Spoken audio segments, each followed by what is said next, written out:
Hi dear friends, hope you all are good. In last marathon video of Indian Evidence Act, we dealt with section 1 to section 167 exhaustively.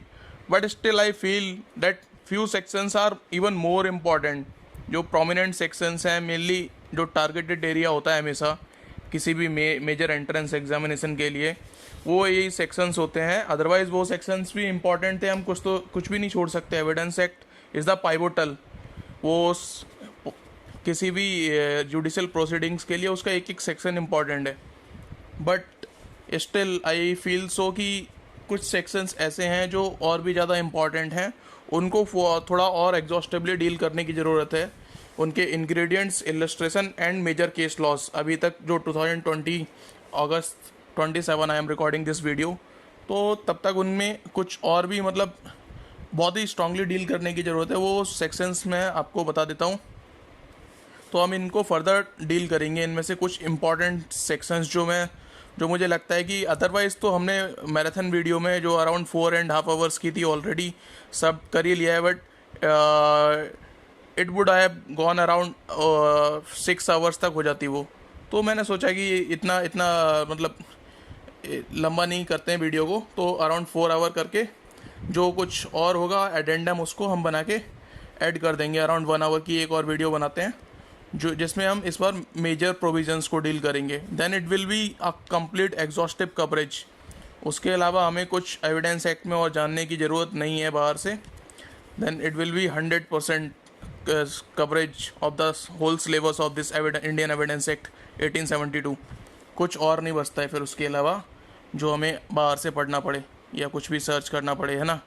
Supreme court के recent judgements, parliament के recent amendments, और indirectly जो amendments भी दो तरीके से होते हैं. एक तो फॉर्मल अमेंडमेंट होता है, एक इनफॉर्मल होता है. फॉर्मल पार्लियामेंट करती है, इनफॉर्मल सुप्रीम कोर्ट का जजमेंट जो आर्टिकल 141 में बाइंडिंग होता है, as you all know.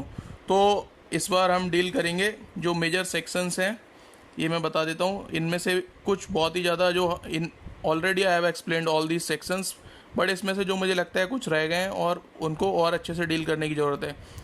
Like section 6, 9, 10, 11, 24, 27, 30, 32, 33, 65B, 68, 91, 92, 105, 101, 105, 106, 112, 115, 122, 133, and one provision in between 100, 126, 154, 154, 157, 145, 155 and 165. And अगर आपको लगता है तो 167 भी एक बार और देख सकते हैं. बट ये प्रोविजंस इंपॉर्टेंट है. अब इनमें से भी फिल्टर करके, as these all Indian Evidence Act drafted by sir James Stephen, it is contained into 3 parts, 11 chapters and 167 sections. Came in force on 1st September 1872. ये सब तो हमने लास्ट वीडियो में एक अच्छे से इसको लर्न कर लिया था. बट स्टिल आई फील कि जो सेक्शन नंबर है 10, जो लास्ट वीडियो में मैं फर्दर एक्सप्लेन करना चाहता था, but because of the paucity of time I was not able to explain उसको इतना एग्जॉस्टिवली. जो मुझे लगता है after making of this video it will further supplement that previous marathon video. उसके बाद हमारा 100% एविडेंस एक्ट कवर हो जाएगा.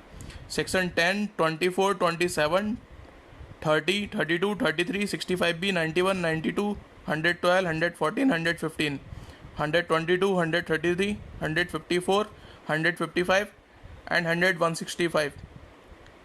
सॉरी 165. इसको हम एक बार एग्जॉस्टिवली इंग्रेडिएंट्स और इलस्ट्रेशंस और major case laws in sections के देखेंगे. उसके बाद एविडेंस एक्ट हमारे टिप्स पे होगा, कंप्लीट कमांड होगी हमारी एविडेंस एक्ट के ऊपर. So dear friends, let us begin with section 10. और सेक्शन 10 जाने से पहले मैं एक बार बता दूं, सेक्शन 9 उसमें TIP जो लेते हैं, टेस्ट आइडेंटिफिकेशन परेड, इसको हम ये यहाँ पे रेलिवेंट तो सेक्शन 9 में TIP, but it will B admissible under section 291A CRPC and 54A CRPC. तो एडमिसिबिलिटी होती है सीआरपीसी में, प्रोसीजर लॉ में या सीपीसी में, एंड रेलिवेंसी होती है एविडेंस एक्ट में। देन उसको एविडेंस को एड्यूस किया जाता है कोर्ट में। इस तरीके से प्रोसीडिंग्स रन करती है। सो हमने सेक्शन 6, 7, 8, 9 तो अच्छे से डील कर ही लिए थे, 11 जो इम्पॉर्टेंट हैं ये सब लास्ट वीडियो में। अब हम डील करेंगे इसको without wasting any time. Section 10 से हम शुरू करते हैं। ये जो अराउंड 15 प्रोविजंस मैंने बताए हैं, इसको हम विद इन 1 आवर फिनिश करने की कोशिश करेंगे। तो section 10, things said or done by conspirator in reference to common design where there is reasonable ground to believe that 2 or more persons have conspired together to commit an offense or an actionable wrong. Anything said, done or written by any one of such persons in reference to their common intention after the time when such intention was first entertained by any one of them is a relevant fact as against each of the persons believed to so conspiring, as well for the purpose of proving the existence of the conspiracy, as such for the purpose of showing that any such person was a party to it, meaning thereby that section 10 is based upon the condition that when there being reasonable ground to believe that 2 or more persons are involved in a conspiracy to commit a crime or an actionable wrong. So crime or actionable wrong,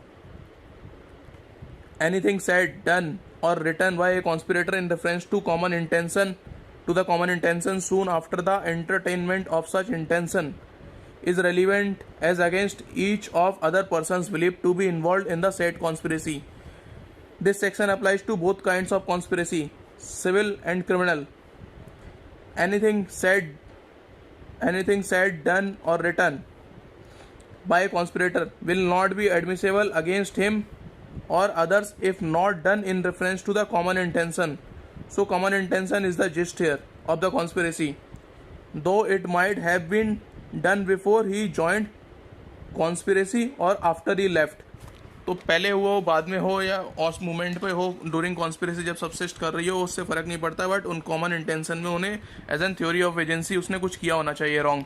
तो यही बात मैं आपको बोल रहा हूँ कि इस टाइप से हमने लास्ट वीडियो में डील नहीं किए थे काफ़ी अच्छे से ग्रेट डिटेल में किए थे, but these provisions are quite मतलब इम्पॉर्टेंट से भी कुछ ज़्यादा वैल्यूएबल होता है ना, तो उनकी इन प्रोविजंस की ये वर्थ है, तो इनको फर्दर और अच्छे से डील करना ज़रूरी है।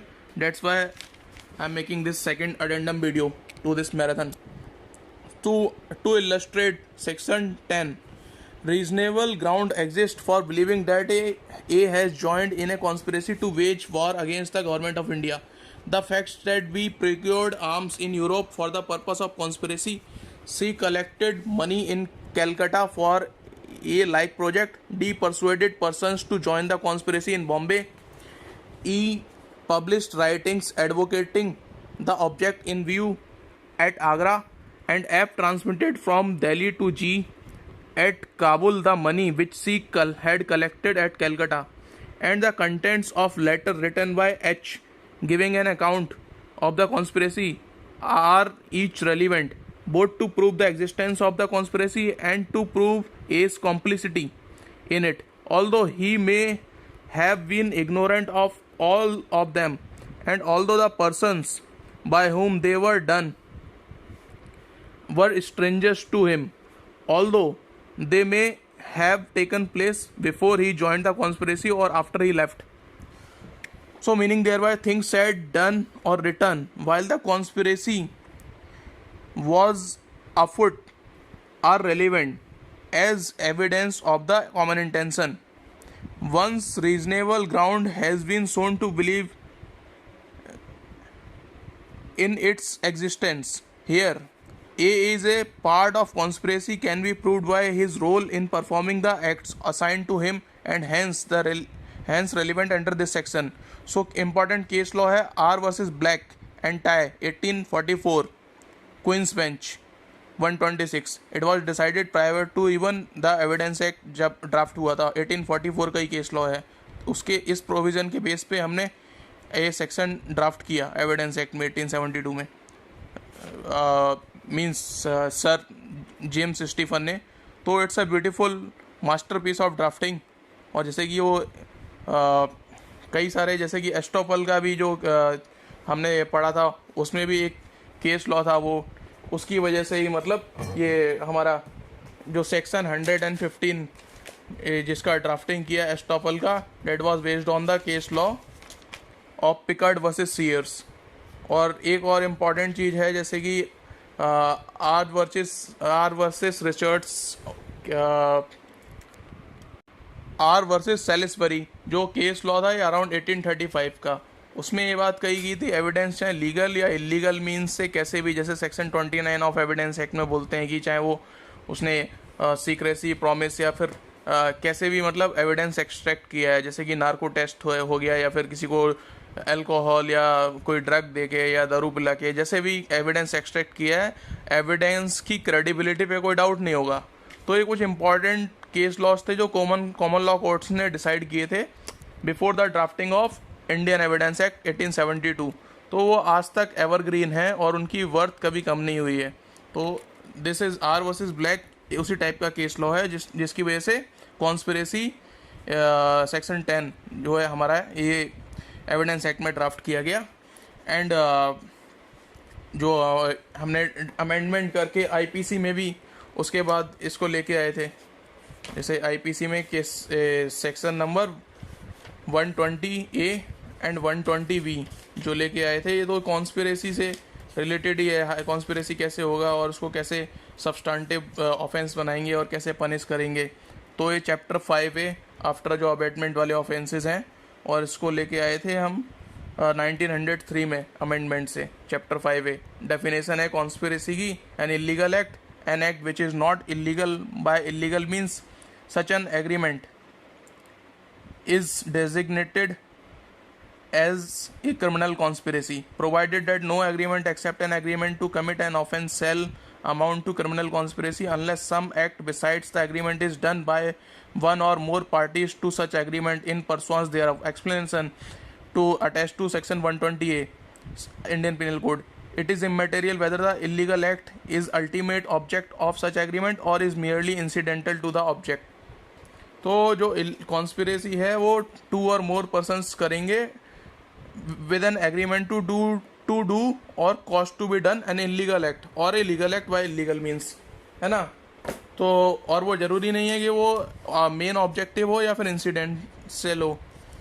तो अब यहाँ तो रेलिवेंसी की बात करेंगे हम एविडेंस में, लेकिन substantive offence Indian penal code से आएगा और उसका जो प्रोसीजर लॉ में उसका एडमिसिबिलिटी होगा एविडेंसेस का उसके अगेंस्ट क्राइम के।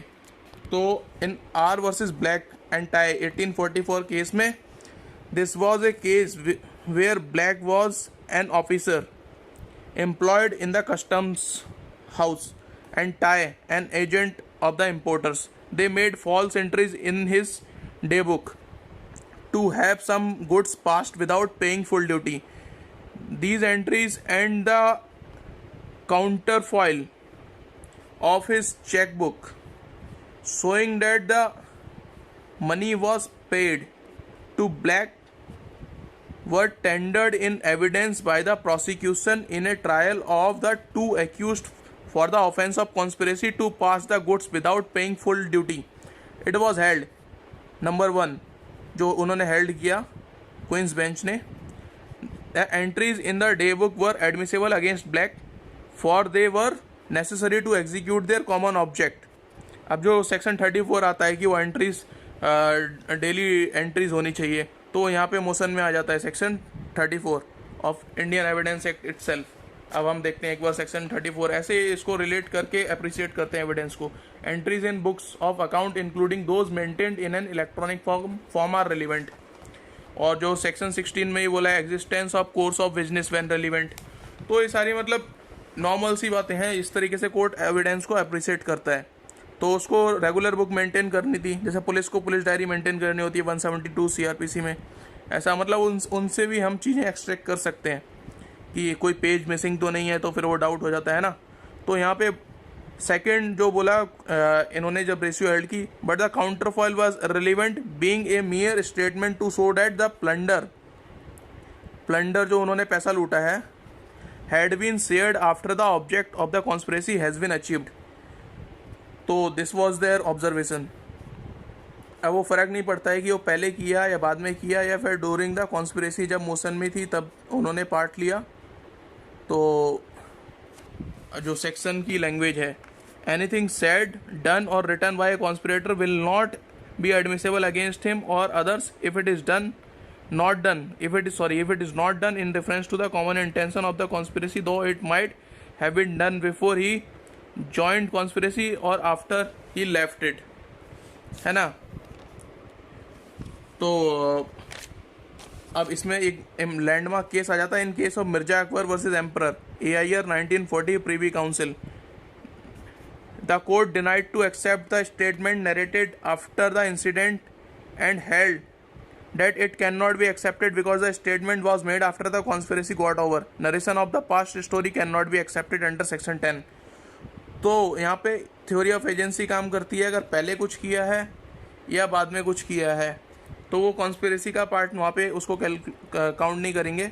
बट ड्यूरिंग द कॉन्स्पिरेसी अगर वो एज ए एजेंट भी काम कर रहे हैं एक दूसरे के और वो चाहे एक दूसरे को नहीं जानते हैं, जैसे कि ये मैंने इलस्ट्रेशन दिया था, वो आगरा में वो पैसे इकट्ठे कर रहा है, एक लेटर भेज रहा है काबुल से, दूसरा कलकत्ता में बैठा है, तीसरा मुंबई में बैठा है, एक चौथा दिल्ली में बैठा है, पांचवा, और वो आपस में कुछ एक conspiracy waging war against the India कुछ ऐसा कॉन्स्पिरेसी कर रहे हैं। तो उस मोमेंट पे जब तक वो मोशन में है क्राइम तब तक उन्होंने चाहे वो एक दूसरे को जानते हों चाहे ना जानते हों, बट उनकी इंटेंशन कॉमन थी कि वॉर वेज करना है अगेंस्ट द कंट्री और उसके लिए वो पैसा और एम्यूनेशंस आर्म्स जुटा रहे थे। तो उस टाइप से फिर वो कॉन्स्पिरेसी, तो उस टाइप से सेक्शन 10 में जब वो पैसे और वो सब अरेंज कर रहे थे तो वो कॉन्स्पिरेसी के पार्ट होंगे, whether they know each other और नो नॉट, बट उनकी इंटेंशन कॉमन थी, है ना, वो क्राइम करने के लिए जो अल्टीमेट गोल था। तो it will be part of conspiracy as held in Mirza Akbar versus emperor, the landmark case on this section and R versus Black, है ना, जो एविडेंस एक्ट के ड्राफ्ट होने से पहले था, कॉमन लॉ का case, and Mirza Akbar versus emperor बाद में आया ये आफ्टर ड्राफ्टिंग सेक्शन 10 में। अब हम डील करते हैं फर्दर जो अनदर इम्पॉर्टेंट हमारा है सेक्शन 24। इसके बाद सेक्शन 11 प्ली ऑफ एली भी इम्पॉर्टेंट हो जाता है, बट सेक्शन वो हम लास्ट वीडियो में अच्छे से एक्सप्लेन कर लिया था। सेक्शन 21 हो गया है, एडमिशन हो गया, सेक्शन 17 ये सब। But now we come to confession, section 24। Confessions हो सकती हैं 3 तरह की, जुडिशियल, एक्स्ट्रा जुडिशियल, और अब वो एक जो थर्ड टाइप है वो रिट्रैक्टेड कन्फेशन हो सकती है कि मान लो पहले उसने कन्फेस कर लिया कि हाँ ठीक है क्राइम किया है, because confession is the as held in Pakala Narayan case की वर्सेस एम्परर 1939 का कि आपने कोई गिल्ट और substantially you have accepted the fact which constitute guilt of a crime, तो वो कन्फेशन होगा। बट उसके बाद आप रिट्रैक्ट वापस कर जा, मतलब अपनी बात से मुकर जाते हो, तो अब उसको कैसे प्रूव करेंगे? रिट्रैक्टेड कन्फेशन और extra judicial confessions are weak evidences, because judicial magistrate को दे रहे हैं 164 में CRPC 1973। तो और इन फॉर्मल जो फॉर्म उसमें है उस प्रॉपर प्रोसीजर को फॉलो करके वॉलेंटरली, तो वो कन्फेशन होगी जुडिशियल कन्फेशन, और वो properly judicial confession is acceptable and it is a sole basis of for conviction, but extrajudicial and retracted confession ये sole basis of conviction नहीं हो सकती। इसके लिए we have to adduce corroborative evidences, हम we have to extract the wheat from sap कि उसमें से कितना सही बात है कितनी गलत है ना, बिकॉज अब वो रिट्रैक्ट कर गया, क्या पता पहले सही बोल रहा था या अभी सही बोल रहा है, या पहले गलत बोल रहा था या अभी गलत बोल रहा है, हम कुछ कह नहीं सकते ना। तो इट शुड बी वॉलेंट्री और प्रॉपर प्रोसीजर फॉलो करने के बाद जो 164 में मैंशनड है कि आपको इससे पनिशमेंट हो सकती है, ये सब मजिस्ट्रेट बताएगा, उसके बाद ही उसको एडमिसेबल करी जाएगी, वार्निंग दी जाएगी प्रॉपर, और वॉलेंट्री होनी चाहिए। सबसे मेजर कन्फेशन का जो प्री रिक्वेसाइट है, प्रीमाइस है। Section 24 confession caused by inducement, threat और promise when irrelevant in crime in criminal proceedings. A confession made by an accused person is irrelevant in a criminal proceeding if the making of the confession appears to the court to have been caused by any inducement, threat or promise having reference to the charge against the accused person proceeding from a person in authority and sufficient a person in authority। अब यहाँ पे section 111 of evidence act का आ जाएगा। Good faith नहीं है, वो person in authority है, undue influence अपनी अथॉरिटी एक्सरसाइज करके, जैसे पुलिस थर्ड डिग्री या फिर वो सब ले रहे हैं, मतलब डेट्स वाई पुलिस को दिया हुआ कोई स्टेटमेंट की कोई रेलिवेंसी नहीं है, बिकॉज वहाँ पे 111 सेक्शन वायलेट हो रहा है। गुड फेथ है ही नहीं कोई, मतलब दो पार्टी हैं तो उनमें से एक काफ़ी डोमिनेंट पोजीशन में है। पर्सन प्रोसीडिंग जो having reference to the charge against the accused person proceeding from a person in authority and sufficient in the opinion of court to give the accused person grounds which would appear to him reasonable for supporting that by making it he would gain any advantage or avoid any evil of a temporal nature in reference to the proceedings against him। तो यहाँ पे कह रहे हैं कि, और इसका meaning हो गया, on the basis of our principle section 24 enacts a rule that confession caused by inducement, threat or promise related to charge which give any advantage or avoid any evil provided threat, inducement or promise was made by person in authority. Confessions are irrelevant where it is made in consequences of threat, inducement or promise. If threat, inducement or promise was given by a person in authority, if that threat, inducement or promise should have reference to charge, जिस charge के बारे में उस पर charge लगाया उसी के बारे में बात हो रही है। इफ द थ्रेट, इंड्यूसमेंट और promise should be sufficient to give accused support that by making it he would gain an advantage of temporal nature और avoid an evil of temporal nature, है ना। तो इसमें इंपॉर्टेंट केस लॉस आ जाते हैं। हम landmark case देखते हैं। अब जो एडमिशंस में बता रहा था कि वो कन्फेशन, एडमिशंस क्या है, जीनस है। Confession is a species, admission होता है इनकल्पेटरी, एक्सकल्पेटरी। अब कोर्ट ये आधा आधा एक्सेप्ट नहीं करेगा कि आधा प्रोसिक्यूशन ने ले लिया अपने काम का और आधा डिफेंस ने अपने काम का ले लिया। ये हेल्ड किया था Palwinder Kaur versus state of Punjab case में। तो इसमें बोला था कि उस एडमिशंस हैं इनकल्पेटरी या एक्सकल्पेटरी, जज, प्रोसिक्यूशन और डिफेंस उसको कंप्लीट एड्यूस करेंगे एविडेंस में, या फिर कंप्लीट उसको लेके डिसाइड करेंगे केस। ये नहीं कि अपने अपने मतलब का पार्ट उठा लिया वहाँ से और उस पर कर रहे हैं वो। तो इनकल्पेटरी और exculpatory should be admissible as a whole, not for scattered use by court, defense or prosecution, either accepted as a whole or rejected as a whole। confession और admission है ना। so this was held in Palwinder Kaur versus state of Punjab case, 1952 का case है ये, ठीक है। तो अब हम देखते हैं Veera Ibrahim versus state of Maharashtra, 1976 supreme court. Palvinder Kaur भी सुप्रीम कोर्ट 1952 का केस था। Veera Ibrahim versus state of Maharashtra, 1976। It was held that the statement in order to amount to confession must either admit in terms of an offence और at any rate substantially all the facts which constitute the offence. ये वीरा इब्राहिम में held किया था। और इन the case of पकला नारायण स्वामी versus emperor, AIR 1939 Privy Council, wherein their lordships observed no statement that contains self-exculpatory statement can amount to confession if the exculpatory statement is of some fact which, if true, would negative the offense alleged to be confessed.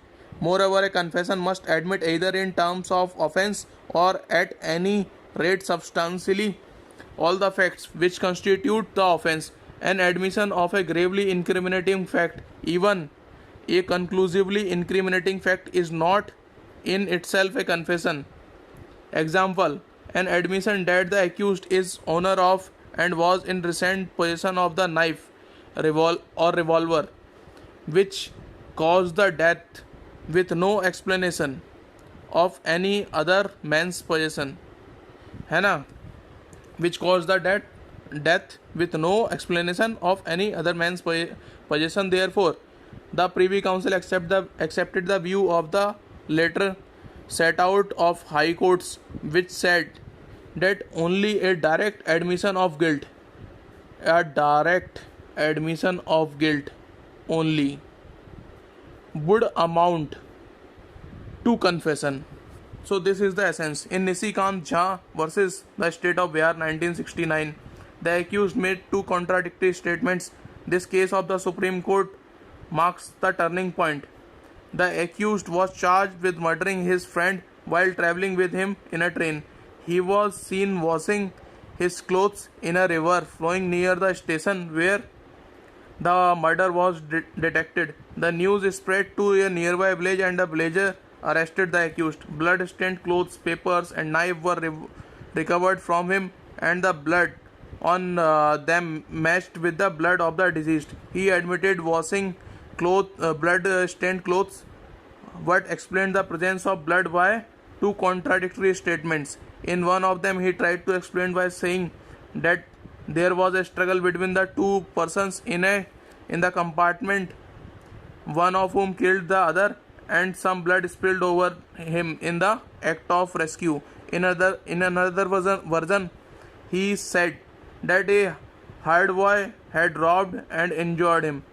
So उसने दो statements दी है ना. तो अब हम देखते हैं कि इसमें फर्दर थर्ड जो केस आता है in R Kuppuswamy versus state AIR 2013 supreme court. The accused murdered his 10 months old daughter. 10 month old daughter को उसने मर्डर कर दिया by throwing her into the well. अब ये काफ़ी क्राइम्स होते हैं बच्चों के against.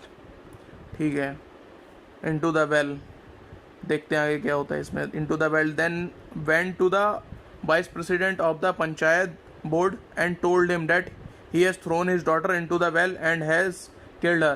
The court observed that the legal position is fairly well settled, that an extrajudicial confession is capable of sustaining a conviction if it is given in a case which will however depend upon the facts and circumstances of each case and is eventually the satisfaction of the court as to the reliability of the confession, keeping in view the circumstances in which the confession is made, the person to whom it is alleged to have been made, and the corroboration. So as I was saying, corroboration if any available as to the truth of such a confession, that will determine whether together the extrajudicial confession ought to be made a basis for holding the accused guilty or not. So it is not a sole basis of conviction. Sole basis of conviction नहीं होगी extra judicial confession और retracted confession. उसको corroboration is must for making a conviction based on that extra judicial confession, है ना. और judicial confession as I told you 164 CRPC complying with, उसको comply किया है तो ही होगा by judicial magistrate, not even by executive magistrate, police किसी को नहीं. उसके कुछ एक्सेप्शंस हैं जो मैं बताऊंगा, जैसे कि सेक्शन 32 है अपना, वो एक्सेप्शन है. ईयर से का भी एक्सेप्शन है वो, है ना. अदरवाइज एडमिशन्स की रिलायबिलिटी नहीं होती. बट इवन अगर 32 में स्टेटमेंट पुलिस डॉक्टर किसी को भी दी है वो भी एक्सेप्टेबल होगी सेक्शन 32(1) में, बिकॉज अब वो पर्सन तो मिल नहीं रहा है, डेथ हो गई है उसकी, है फिर, है ना. तो और बट वो कंसिस्टेंट होनी चाहिए थ्रू आउट. अगर वो सेल्फ कॉन्ट्राडिक्टरी है, अगर 10 कन्फेशन डाइंग डिक्लेरेशंस दी हैं या 5 दी हैं, 4 दी हैं, 2-3 दी हैं, वो कंसिस्टेंट होनी चाहिए, मटेरियली कंसिस्टेंट होनी चाहिए. मेनली थोड़ा बहुत तो वेरिएशन हो सकता है, जैसे कि किसी की अगर डेथ हो जाती है, हॉस्पिटल ले जाते हुए पुलिस को कुछ और का, डॉक्टर को कुछ और का, मटेरियली डिफरेंट है तो नहीं. मेजर केस हैं पकला नारायण स्वामी वर्सेस पलविंदर को Kushal Rao versus state of Bombay and Pakala Narayan Swami are major cases of dying declaration. We will deal with it exhaustively. अभी हम सेक्शन 27 को देखते हैं पहले, ये भी इम्पॉर्टेंट है. How much information received from accused may be proved provided that when any fact is deposed as as discovered in consequences of information received from a person accused of any offense in the custody of police officer, so much of such information, whether it amounts to a confession or not, as relates distinctly to the fact thereby discovered, may be proved. Meaning the principle behind section 27 is that if the confession of the accused is approved by discovery of facts, then it may be presumed to be true and to have been excluded. In this regard, section 27 says if the accused gives information to police in police custody, then so much of the information which relates distinctly, तो यहाँ पे word important हो जाता है, relates distinctly to the facts discovered. अब facts discovered ये second, in consequences of their information may be proved, बस वही प्रूव होगा. एक तो डिस्टिंक्टली रिलेट होना चाहिए और डिस्कवरी होनी चाहिए. Two things have to be shown for bringing the information within the ambit of section 27. What is fact discovered? What information directly relates to the fact discovered? So important cases आ जाते हैं इसमें हमारे. पुलुकुरी Kotaiah versus emperor, इसमें AIR 1947 Privi council case है. Information supplied by A person in custody was, उसने ऐसा कहा, I will produce a knife concealed in the roof of my house, does not lead to discovery of the knife having been discovered long ago, है ना. It leads to the discovery of a fact that a knife is concealed in the house of the informant to his knowledge, and if the knife is proved to have been used in the commission of the offence, the fact discovered is relevant. But if to the statement the words are added, with which I stabbed a, these words are inadmissible since they do not relate to the discovery of the knife in the house of the informant. The object of the section is to admit evidence which is relevant to the matter under inquiry, namely the guilt of the accused, and not to admit evidence which is irrelevant. तो कहने का मतलब क्या है कि उसने कहा कि I will produce a knife concealed in the roof of my house, या वो कहता है कि एक डेड बॉडी वहाँ पे है, तो इससे क्या होता है कि उसे ये पता है नाइफ है उसके वहाँ पे, या फिर डेड बॉडी वहाँ पड़ी है, बट इसका मतलब ये तो नहीं कि उसने मर्डर कर दिया, है ना. तो वो साबित कैसे होगा? विद विच आई स्टैब्ड, इस अगर नाइफ के या डेड बॉडी के मिलने से ये साबित नहीं होता कि उसने कह दिया कि वहाँ नाइफ पड़ा हुआ है और वहाँ डेड बॉडी पड़ी है, तो इसका मतलब उसको इसकी इन्फॉर्मेशन है, या रिवॉल्वर वहाँ पड़ी हुई है, तो उसकी इन्फॉर्मेशन है कि रिवॉल्वर वहाँ पड़ी है, नाइफ वहाँ पड़ा है और डेड बॉडी वहाँ पे पड़ी हुई है. तो ये तो किसी को भी पता हो सकता है, विटनेस को भी पता हो सकता है ना, या फिर को एक्यूज ने कई सारे, या बाई स्टैंडर को भी पता हो सकता है. अगर वो देख रहा था तो एज ए विटनेस हो सकता है वो, या किसी से सुन लिया उसको भी पता हो सकता है, या किसी को डरा धमका के बोल दिया कि मेरा क्राइम अपने सर ले लो, जो हिंदी मूवीज़ में होता है, जो थोड़ा सा एक पैसे वाली या फिर पॉलिटिकली इन्फ्लुएंस्ड पार्टी है, वो बोलती है कि किसी गरीब को बुला के, किसी गरीब वो रिक्शे वाले को बुला लिया, या फिर किसी को ऐसे स्ट्रीट वेंडर को कि तू अपने सर मेरा क्राइम ले ले, पुलिस को कबूल कर ले, तो बाकी हम तेरा ध्यान रख लेंगे, जो हिंदी मूवी टाइप.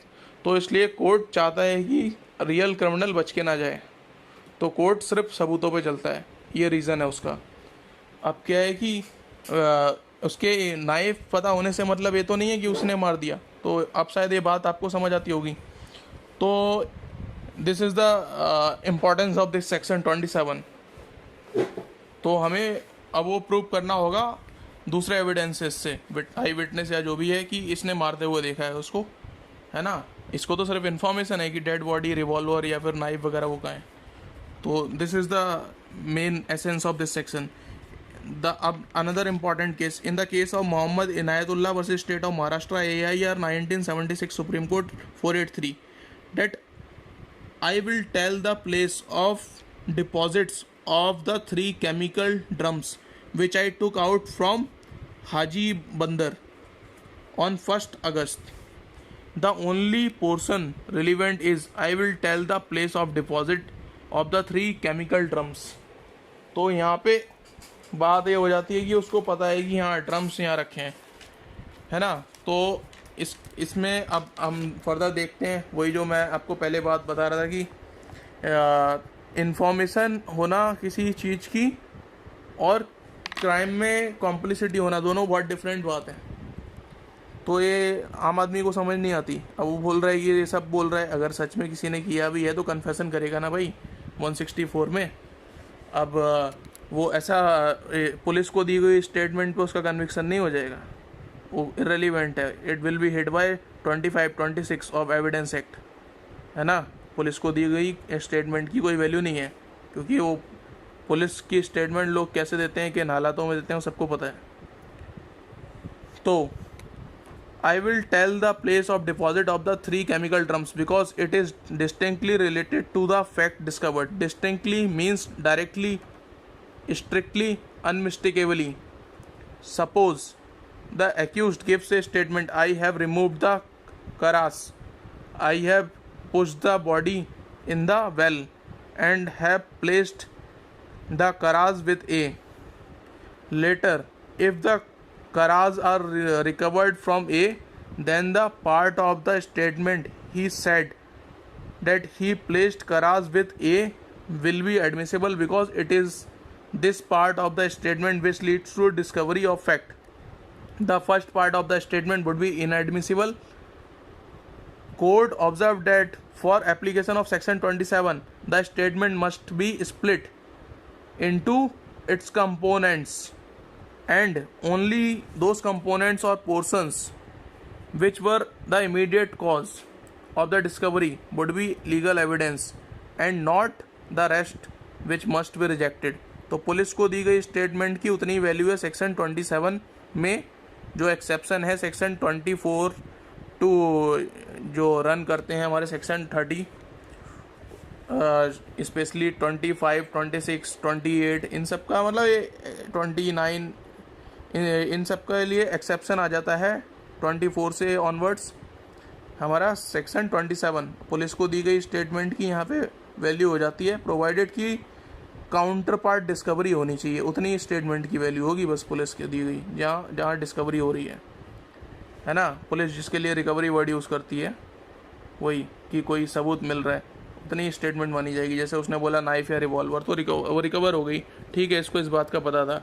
अब ज़रूरी नहीं है कि इसने मर्डर किया भी हो तो उसके लिए और सबूत देने पड़ेंगे। अभी तो हम इतना मान के चलेंगे कि हाँ इसे नॉलेज थी कि रिवॉल्वर यहाँ है, वो किसी विटनेस को भी हो सकती है, कोई छुप के देख रहा था क्राइम, उसे भी हो सकती है, बात तो पता है ना।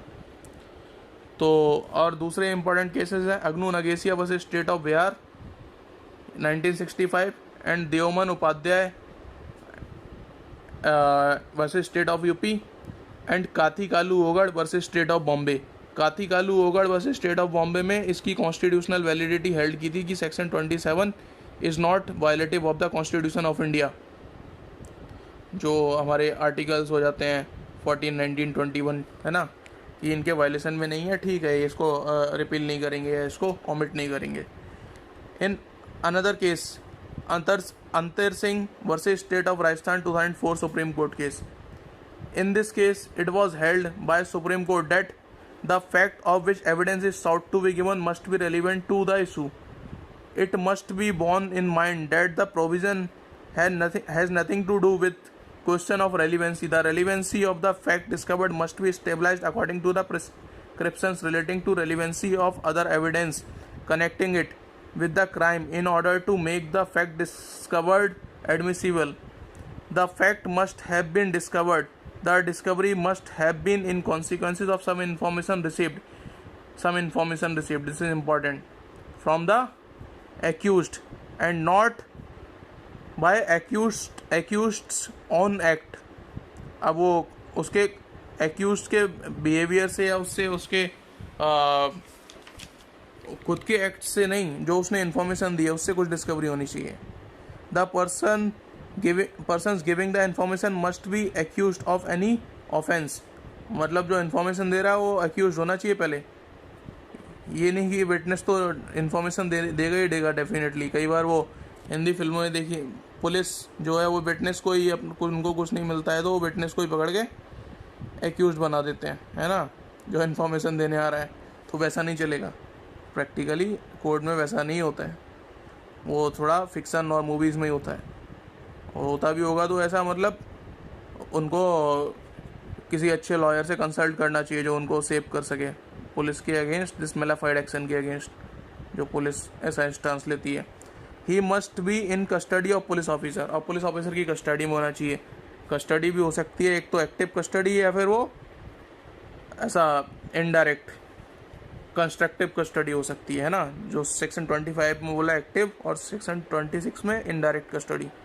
तो in Mehboob Ali and another versus state of Rajasthan 2012 the supreme court held that for the application of section 27 of evidence act, admissible portion of confessional statement has to be found as to a fact which was the immediate cause of the discovery. Only that would be part of legal evidence and not the rest.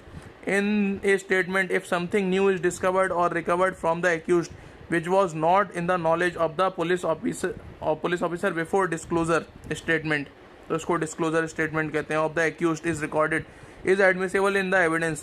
The basic idea embedded in section 27 of evidence act is the doctrine of confirmation. So doctrine of confirmation पे काम करता है section. Why? Subsequent events. The doctrine is founded on the principle that if any fact is discovered in a search made on the strength of any information obtained from a prisoner, such discovery is a guarantee that the information supplied by the prisoner is true. The information might be confessional or exculpatory in nature, but it results in the discovery of a fact. It becomes reliable information. तो वो ज़रूरी नहीं है कि implicate ही कर रहा हो, उसके फ़ायदे के लिए भी हो सकती है और उसके अगेंस्ट भी हो सकती है वो इन्फॉर्मेशन, तो पुलिस उस पर रिलाई करेगी दोनों पे. Hence the legislature permitted such information to be used as evidence by restricting the admissible portion to the minimum. अब सेक्शन 28 ये सब तो डील कर लिए थे हमने लास्ट मैराथन वीडियो में, आप उस वहाँ पे सुन सकते हैं इसे. उसके बाद ही आई वुड सजेस्ट कि इसको आप पहले मैराथन वीडियो को सुने, उसके बाद इस वाले वीडियो लेक्चर पे जाएं, because this is more technical. यहाँ पे हम एग्जॉस्टिवली डील कर रहे हैं इंग्रेडिएंट और सेक्शंस और केस लॉज से. वहाँ पे हमने कम्प्लीटली मतलब एक 0 to 100 एक ऐसे लेवल से शुरुआत की थी. यहाँ पे आपका ऑलरेडी एक प्रीवियस नॉलेज होनी चाहिए टू अंडरस्टैंड दिस, कि मैं यहाँ पे क्या बोल रहा हूँ. एक हाईली टेक्निकल लैंग्वेज में और इस टाइप के टर्म्स यूज़ करके हम यहाँ पे समझने की कोशिश कर रहे हैं. तो कन्फेशन मेड आफ्टर सेक्शन 28 में बोलता है after removal of impression caused by inducement, threat और प्रॉमिसरी इवेंट, है ना. तो यहाँ रिट्रैक्टेड कन्फेशन, जैसे Sanjay Dutt was state of Maharashtra case है 2013 का, retracted confession.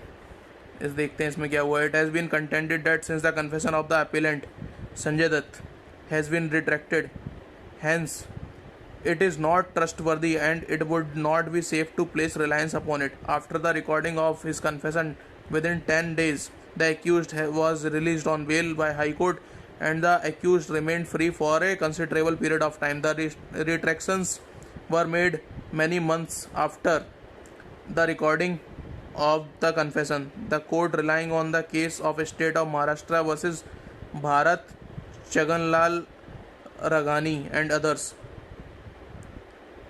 AIR 2002 Supreme Court, observed that there is no denial of the fact that the judicial confessions made are usually retracted, है ना.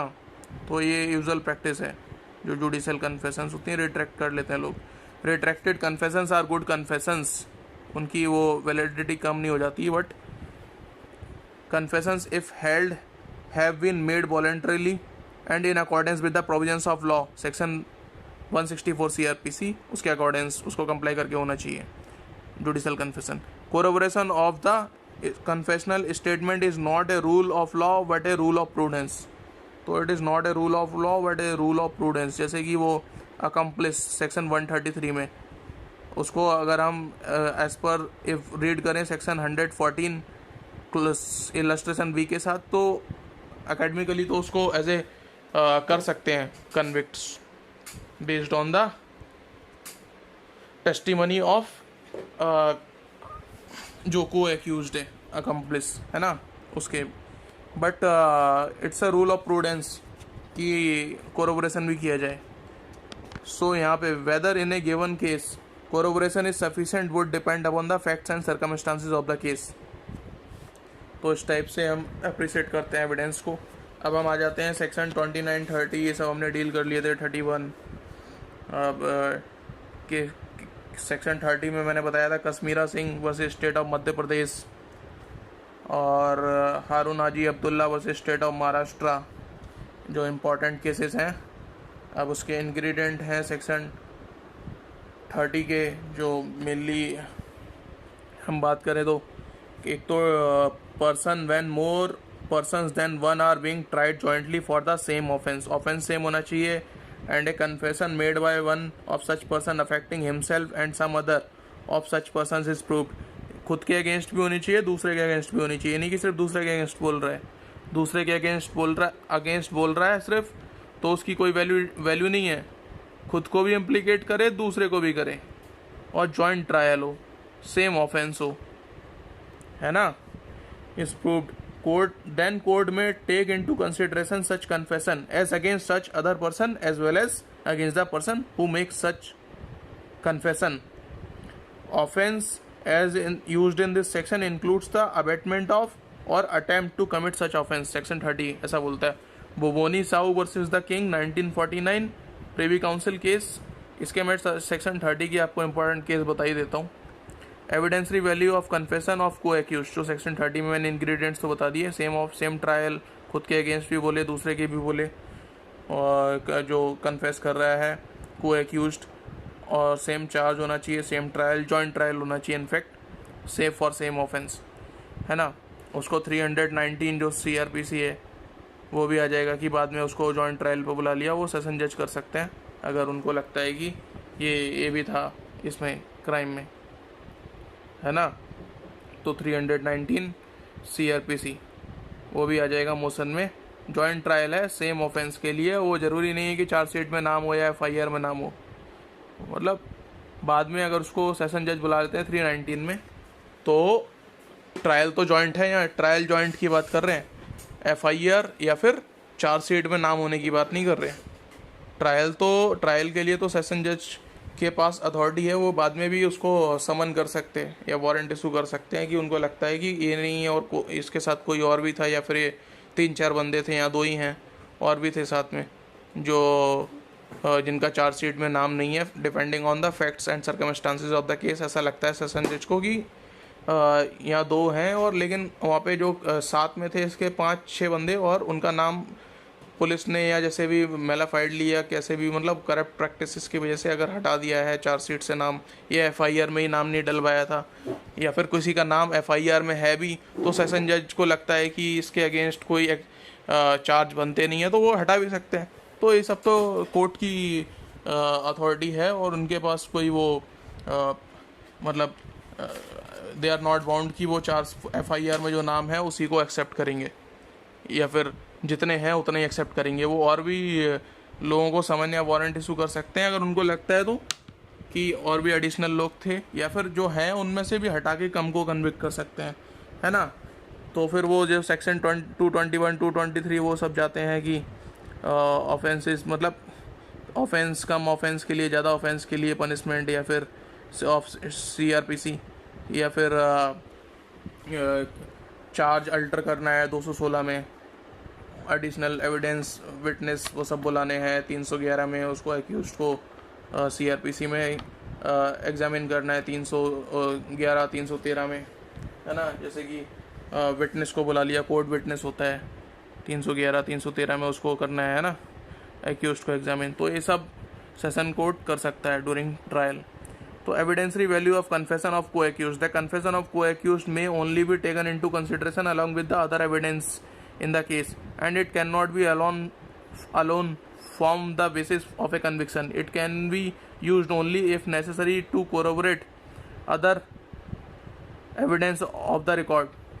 So on record other evidence भी उनसे corroboration हो रहा है तभी उसको लेंगे. It can only be used to help to satisfy a court that the other evidence is true. ये बोबोनी साउ वर्सेस किंग एम्परर में बोल रहा था 1949 privy council. Confessions of one co-accused cannot be used for the purpose of corroborating the confession of another co-accused. अब दोनों ही चोर हैं और एक दूसरे के अगेंस्ट कन्फेशन या वो जो बोल रहे हैं, तो उनकी बात पे भरोसा नहीं किया जा सकता. वो सेक्शन 14 एविडेंस एक्ट एक्सप्लेनेशन 2 वो भी आ जाएगा, प्रीवियस कन्विक्शन, या फिर इन्होंने इनका डिमीनर ठीक नहीं है 281 जो डिमीनर की बात करता है CRPC, ऑर्डर 18 रूल 12 जो CPC में बात करते हैं डिमीनर की, उससे भी पता चल जाता है कि ये जेस्चर से कुछ और बोल रहा है, वर्ड से कुछ और बोल रहा है ना, तो कोरोबोरेट नहीं होता है वो भी. State of Tamil Nadu versus Kutti at Lakshmi Narasimhan 2001 supreme court case, इसमें बोला था कि दो को एक्यूज्ड के कन्फेशंस एक दूसरे के लिए कोरोबोरेशन का काम नहीं कर सकते. कन्फेशन ऑफ को accused will play the role only of providing the missing link. इतना ही काम करेगा बस वो, मिसिंग लिंक पूरा करने का. Will act only as indicative evidence and in itself it will not be as a strong piece of evidence as it will be against the person who made confession. ठीक है. तो in Kashmira Singh versus state of Madhya Pradesh AIR 1952 supreme court 4 persons were charged with murder and at the trial one of them confessed implicating the applicant. The Supreme Court said the proper way to approach a case of this kind is first to marshal the evidence against the accused, excluding the confession altogether from consideration and to see whether if believed, अगर उसको भरोसा कर लेते हैं उसकी confession को, a conviction would safely be based on. तो पहले ये देखना पड़ेगा.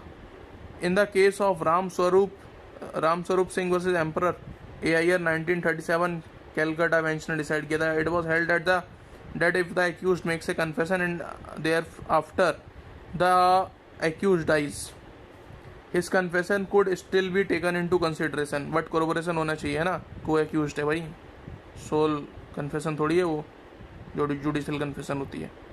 तो it's a matter of prudence.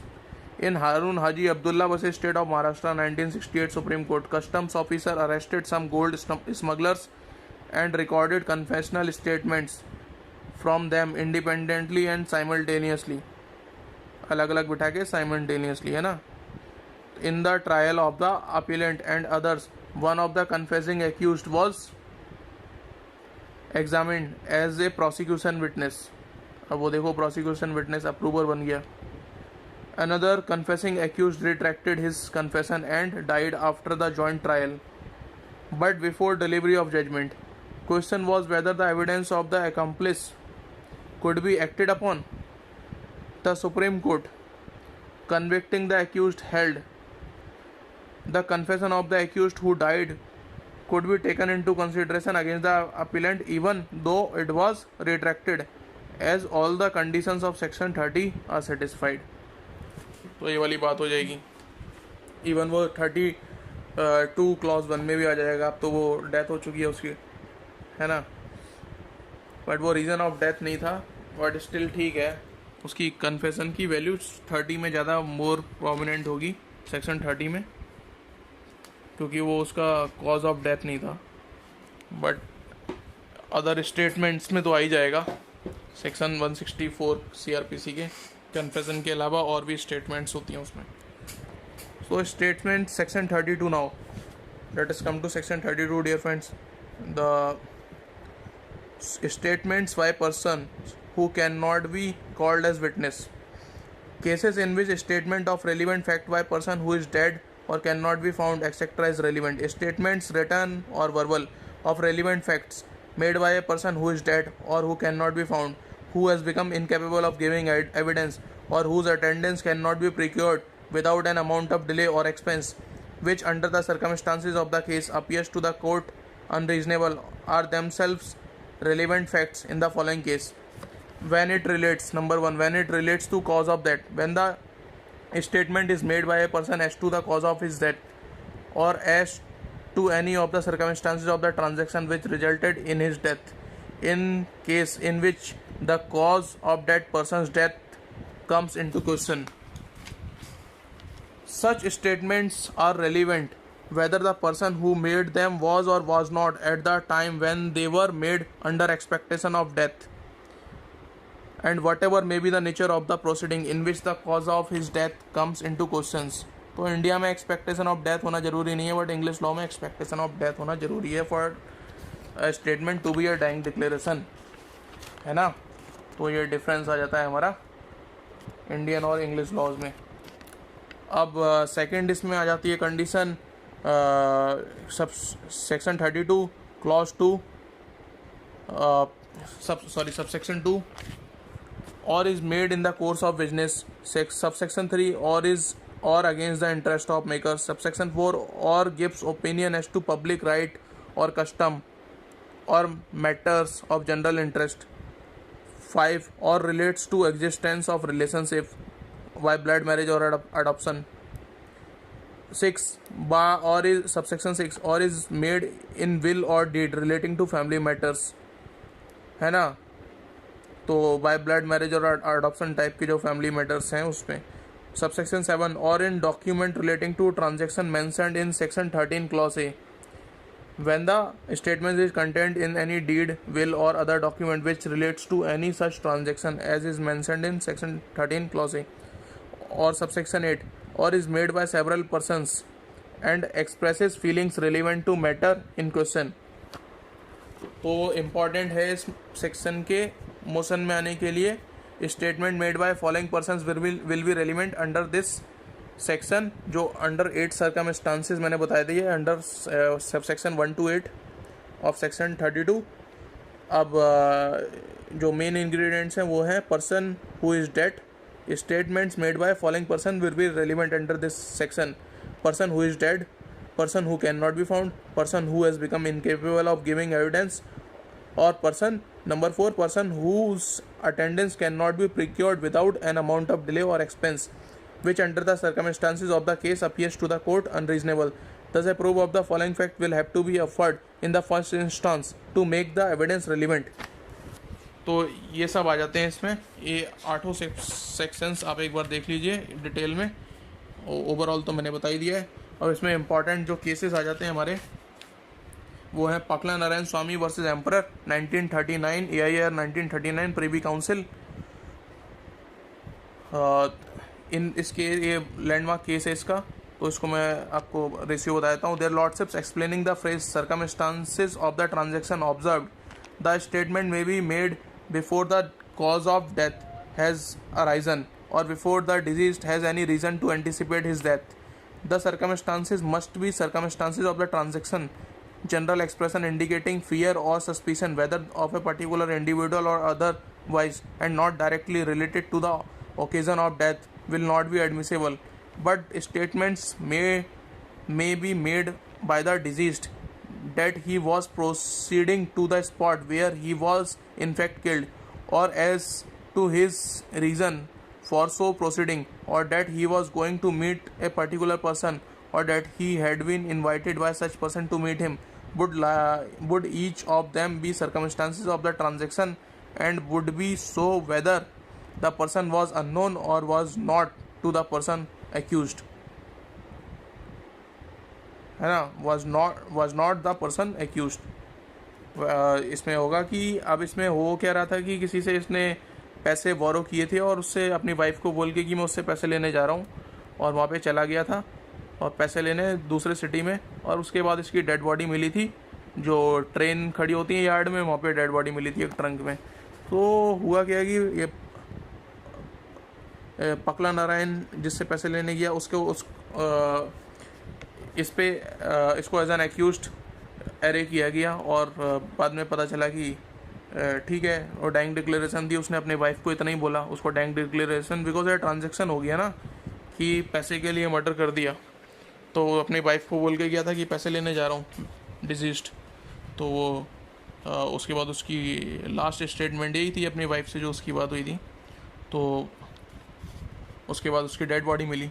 तो जिससे पैसे लेने जा रहा था, तो there is very strong presumption कि उसी ने उसकी डेथ कॉज की है, क्योंकि वहाँ तो चला गया था, वो उसके घर तक भी गया था.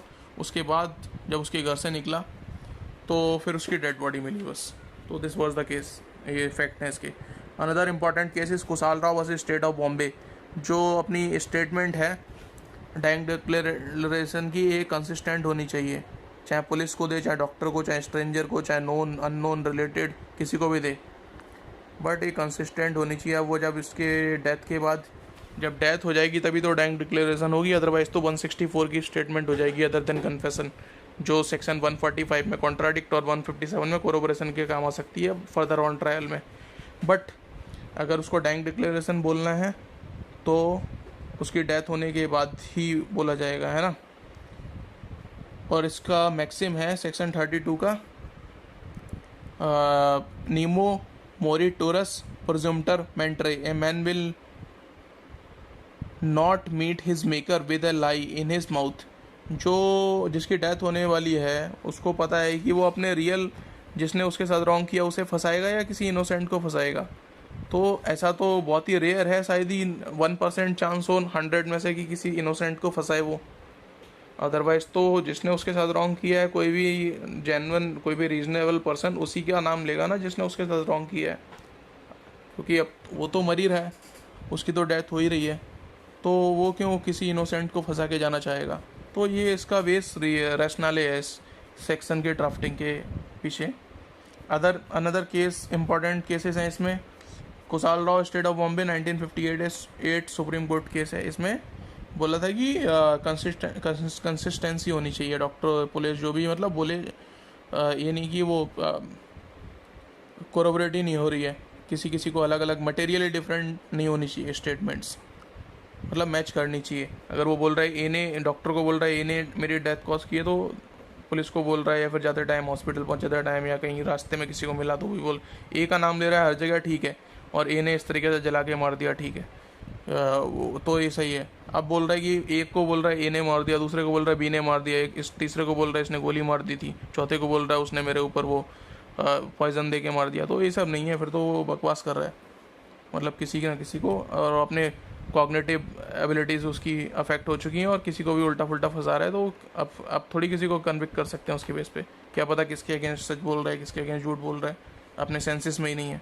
बिकॉज सेक्शन 118 में सेंसेस में होना और लॉजिकली इस चीज़ों को समझना ज़्यादा ज़रूरी है, तभी वो उसकी टेस्टिमनी एक्सेप्ट करी जाएगी। अगर किसी को वो समझ ही नहीं आता है क्या बोल रहा है और उसकी स्टेटमेंट्स का क्या मतलब है, तो वो एक्सेप्टेबल नहीं होगी ना।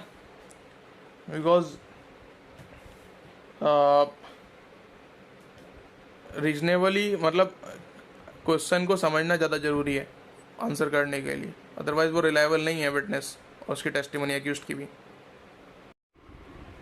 तो डियर फ्रेंड्स, जो नेक्स्ट केस है पकला नारायण स्वामी और Kushal Rao versus state of Bombay के बाद Suresh Chandra Jana versus state of West Bengal 2017। And the importance of the Dang Declaration under Section 32 was discussed. The principle underlying Dang Declaration Section 32 of the Indian Evidence Act is nemo meritorius presumptor mentere. The man will not meet his maker with a lie in his mouth. Dang Declaration is one of the exceptions to the rule of hearsay. It will settle that there is no absolute rule of law that the Dang Declaration cannot form the sole basis of conviction unless it is corroborated. Without corroboration भी वो sole basis of conviction हो सकती है, but it should be consistent. Rule तो ये है, और किसी को भी दे सकते हैं ये, अनलाइक कन्फेशन जरूरी नहीं है कि जुडिशियल मजिस्ट्रेट को, executive magistrate, related, non related, police, doctor, anyone. The rule requiring corroboration is merely a rule of prudence. Moreover, if the person making the Dang declaration survives, then the statement would not be admissible under Section 32 of the Indian Evidence Act. Rather, such a statements may be admissible under Section 157 of the Indian Evidence Act and 145 Indian Evidence Act. तो इसके मैं सारे important और फी cases बता देता हूँ। In case of Ranjit Singh versus state of Punjab, AIR 1952, Himachal Pradesh, the deceased had written a letter to his brother that the relationship with his wife is not cordial and that he also apprehended danger to his life from his wife. So these letters, which were written by the deceased 5 years prior to the incident were sought to proved. It was held that the letters are admissible under Section 32(1) as Dang Declaration because they allege of the circumstances that brought about his death. In Ratan Gond versus State of Bihar, another DD case, Dang Declaration case, AIR 1959, Supreme Court 18. The accused has charged with the murder of a girl named Baisakhi. According to the prosecution version, the mother of the deceased Vaisakhi went to forest for the purpose of plucking wild berries, leaving her two daughters Vaisakhi and Agni in the house. And when she returned back, she found Agni alone in the house. When she inquired, Agni informed the mother that the accused molested her sister Vaisakhi and also caused her death in the course of that transaction.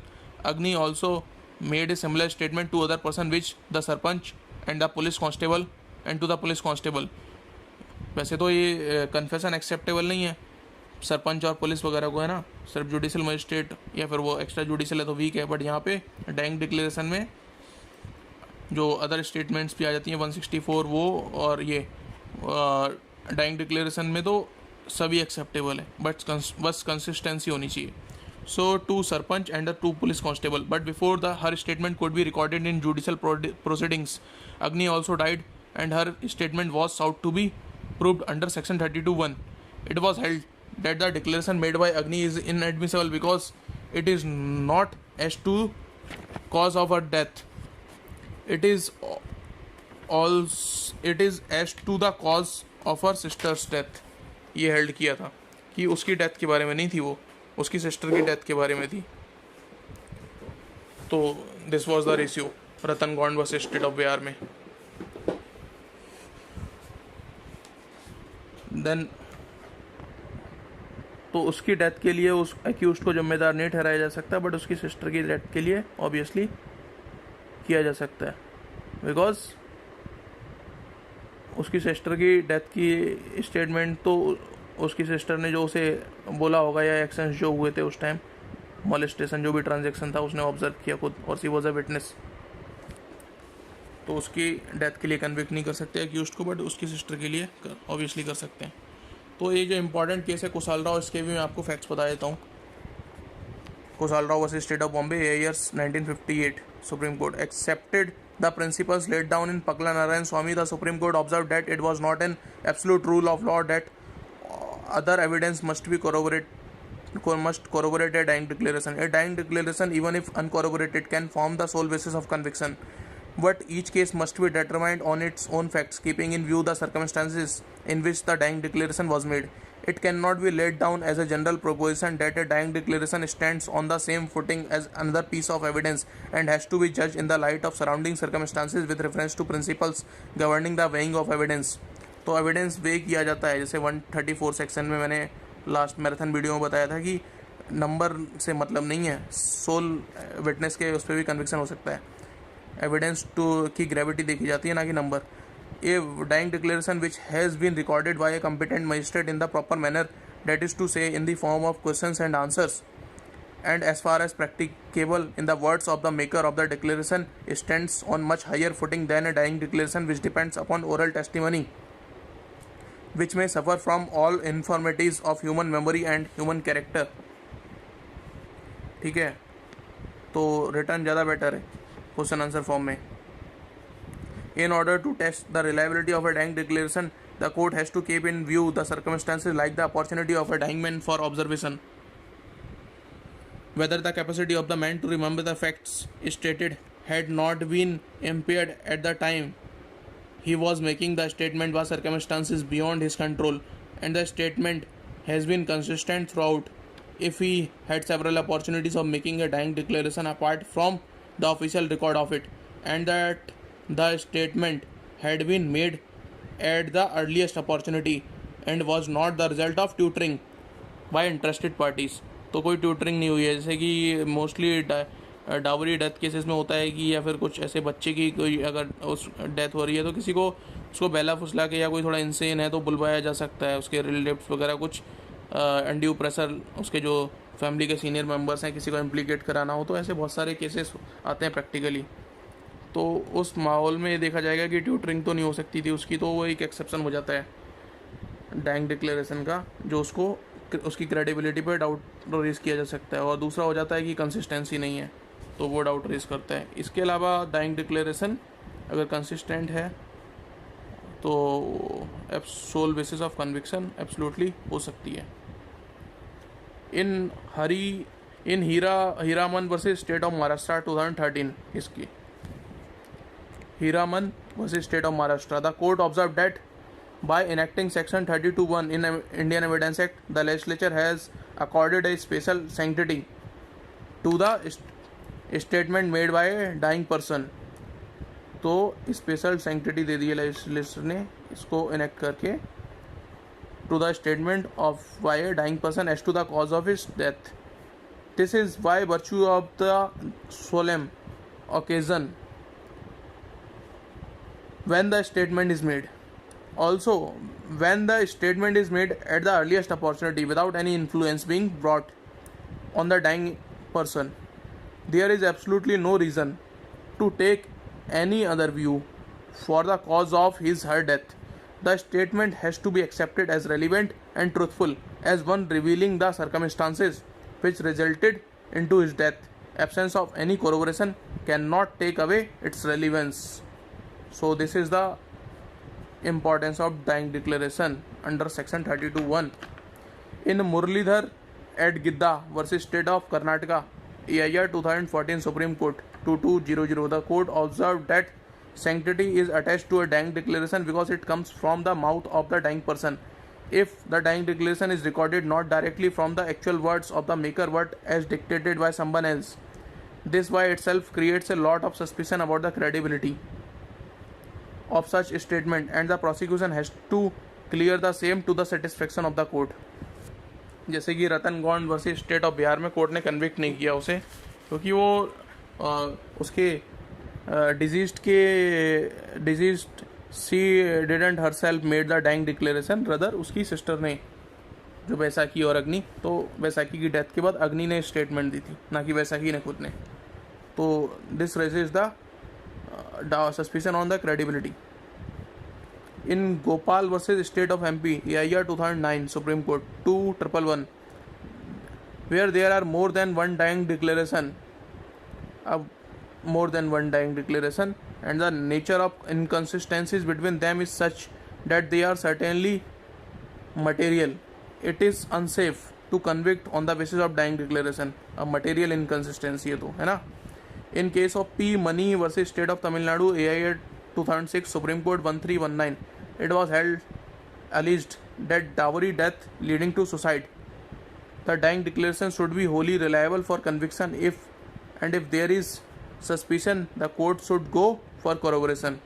तो सो court corroborate कर सकता है अगर उसको doubt है तो, otherwise वो sufficient है. सेक्शन 33 और ये सब हमने डील कर ही लिए थे.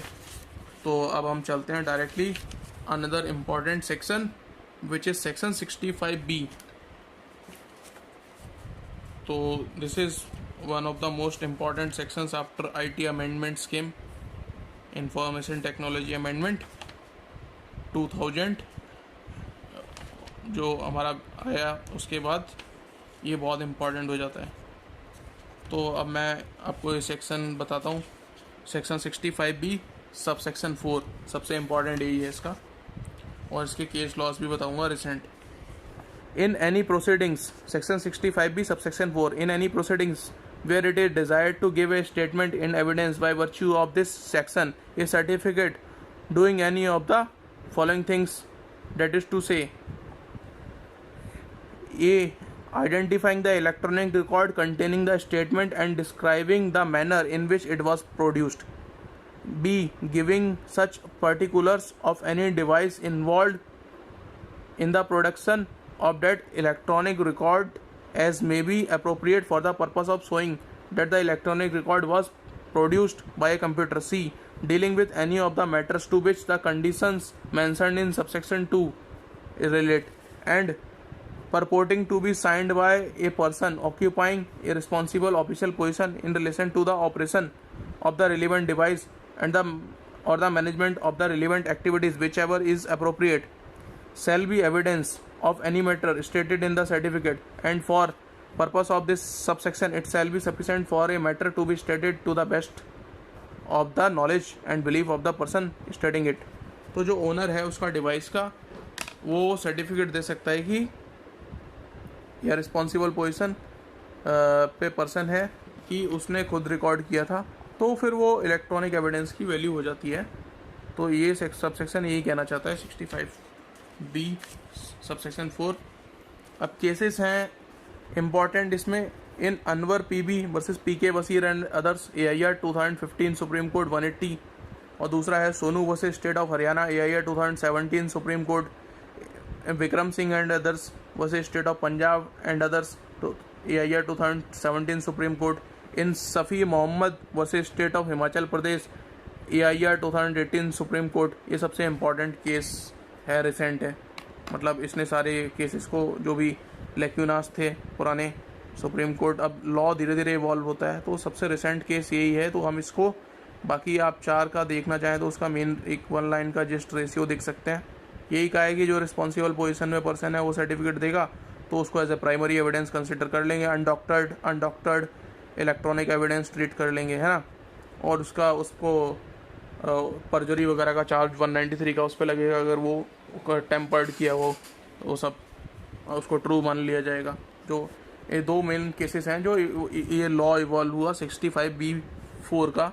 तो मैं आपको रीड कर देता हूँ, ये केसेस एक्सप्लेन कर देता हूँ। In Anvar PB versus PK Basheer and others 2015 का सुप्रीम कोर्ट केस है।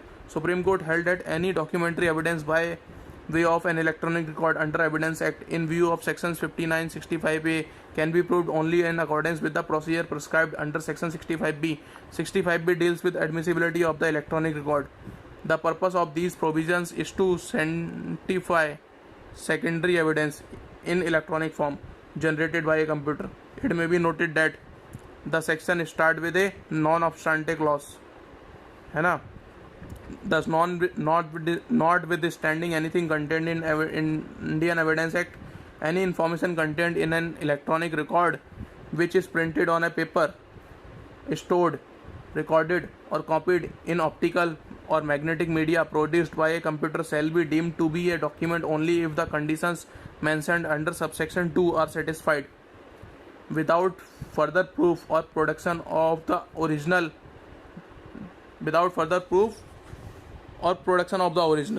So this is important. The very admissibility of such a document, that is electronic record, which is called as computer output, depends on the satisfaction of 4 conditions under section 65B clause 2. तो 65B clause 2 है, 4 conditions हैं, वो मैं आपको explain कर देता हूँ। The conditions वो मैराथन वाले वीडियो में भी की थी, अगर आपने वो पहले देखा हो तो you would be able to understand, और आप वेरेक्ट में भी देख सकते हैं। The condition refer to subsection 1 in respect to a computer output shall be following, namely the computer output containing the information was produced by computer during the period over which the computer was regularly used to store और process information, है ना। वो regular use में था, और उसके बाद जो इन्फॉर्मेशन थी वो ठीक है रेगुलर और ऑर्डिनरी कोर्स ऑफ नेचर में उसमें फेड हो रही थी। तो दूसरी बात ये है, मतलब कोई टेम्परिंग नहीं थी, रेगुलर यूज़ था, ऑर्डिनरी कोर्स ऑफ नेचर में यूज़ हो रहा था, और कंप्यूटर वाज ऑपरेटिंग प्रॉपरली, जो इसका जिस्ट है। Third one, operating properly, and the information content in the electronic record reproduces और is derived from the such information fed into the computer in the ordinary course of said activities. मतलब वो बाद में कुछ specially temper करके या doctor जो बोलते हैं इलेक्ट्रॉनिक रिकॉर्ड, वैसा नहीं है, नॉर्मल कोर्स में। जैसे कि डायरी एंट्री सेक्शन 34 में हम बात करते हैं कि पेजिनेशन होना चाहिए प्रॉपर, ये नहीं कि 2-4 पेज मिसिंग है और डायरी एंट्री, फिर उसकी रिलेबिलिटी खत्म हो जाती है कोरोबोरेशन में। जैना वाला केस और वो एल के एडवानी वाला जो केस है कि जो बुक कीपिंग्स या फिर जो अकाउंट बुक्स का हम एज एन कोरोबोरेशन के लिए यूज़ करते हैं, एविडेंसरी वैल्यू, सब्सटैंटिव एविडेंस तो है नहीं, वो कोरोबोरेटिव वैल्यू का ही है, तो उसकी वैल्यू ख़त्म हो जाती है अगर उसमें पेज मिसिंग है। यार क्या फिर मतलब क्या मतलब है, जब पेज ही उसमें निकाल ली है किसी ने तो इट्स ऑफ नो यूज़। कैसे रिलाई करेंगे, जो काम के पेज थे वो तो फाड़ ही देगा कोई भी। तो in Sonu versus state of Haryana, the court pointed out that the CDRs, which are a form of electronic record, are not inherently admissible in evidence. The objection is that they were marked before the trial court without a certificate, as required by section 65B clause 4. Section 65B clause 4. CDRs do not fall in the said category of documents. The court held that an objection that the CDRs are unreliable due to violation of the procedure prescribed in section 65B4 cannot be permitted to be raised at this stage, as the objection relates to the mode or method of proof. In Vikram Singh case, in Vikram Singh's case versus State of Punjab and others 2017, the admissibility of the electronic records under 65B was discussed. So देखते हैं इसमें क्या बोला। Original tape recorded conversation of ransom calls handed over to police held is primary evidence and therefore certificate under section 65B not required in such cases. Such certificate is mandatory only for secondary evidence. तो ये बहुत important हो जाता है. ये certificate जो secondary evidence type के हैं उनके लिए इम्पॉर्टेंट है. सर्टिफिकेट जो ओरिजिनल ओनर देगा, बट अब जो पुलिस खुद ही रिकॉर्ड कर रही थी ओरिजिनल कॉल, उसके लिए सर्टिफिकेट क्या देना. वो तो पुलिस के पास भी है और उन्होंने अपना जाल बिछा के पूरा जो रिकॉर्ड किया सेक्शन 29 में जैसे भी एविडेंस कलेक्ट किया है ना. तो such certificate is mandatory only for secondary evidence, not otherwise. Primary के लिए नहीं है, जो सेक्शन 61, 62, 63 में हमने डील किया था. एविडेंस कैसे होते हैं प्राइमरी और सेकेंडरी, है ना, और डिफाइंड है 62, 63 में. अब ये सबसे recent case in Safi Mohammad versus state of Himachal Pradesh, AIR 2018 supreme court. The applicability of procedural requirement under section 65B4 evidence act of furnishing certificate is to be applied only when such electronic evidence is produced by a person who is in a position to produce such certificate, being in control of the said device and not of the opposite party. In a case where, so ये important है, वो उस device उसके control में होनी चाहिए, opposite party के नहीं. In a case where electronic evidence is produced by a party who is not in possession of the device, party who is not in possession of the device, है ना. Applicability of section 63 and 65 of evidence act cannot be held to be excluded. In such case procedure under the said sections can certainly be invoked.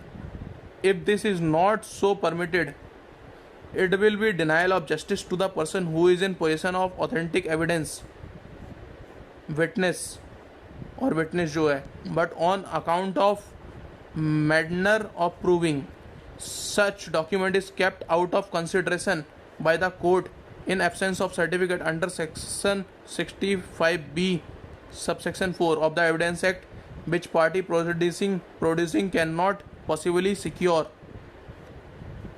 Thus requirement of certificate under 65B4 is not always mandatory. तो इसमें ये बोला कि it is not always a mandatory requirement certificate की. अब उसके position में वो डिवाइस नहीं है तो वो कहाँ से बेचारा सर्टिफिकेट लेके आएगा, है ना. तो उसको हम अलग तरीके से प्रूव करेंगे एज अ सेकेंडरी, जो 63 या 65 के थ्रू जाएंगे, जो प्राइमरी या सेकेंडरी एविडेंस उस टाइप से, है ना. ये सब हमने डील कर लिए थे मैराथन में. नाउ जो इम्पोर्टेंट सेक्शंस हैं 91, 92, तो और उसके बाद सारे एक एक जो 112, 115 वो अच्छे से डील कर ही लिए थे. 154, 155, 165, 167, 105 हो गया एक.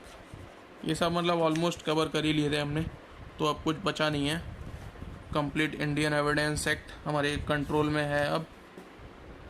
सो सेक्शन 91 तो लोगों को समझ आ जाता है, बट 92 कई बार नहीं आता है. तो इसके 92 के लिए मैं कुछ आपको केसेस के साथ इसको एक बार और एक्सप्लेन कर देता हूँ. Then we will end this video lecture, because exclusion अब 92 कहता है, जो एक ये जो मुझे लगता है कि और एक्सप्लेन कर देना चाहिए फर्दर, इम्पॉर्टेंट सेक्शन है. तो 91 को एक बार हम रीड करके फिर इसको 92 को करते हैं, दोनों को साथ में. Evidence of terms of contracts, grants and other dispositions of property reduced to form of documents. When the terms of a contract or of a grant or of any other disposition of property have been reduced to the form of a document, and in all cases in which any matter is required by law to be reduced to the form of a document, no evidence shall be given in proof of the terms of such contract, grant or other disposition of matter or of such matter except the document itself or secondary evidence of its contents, in case in which secondary evidence is admissible under the provisions hereinafter contained.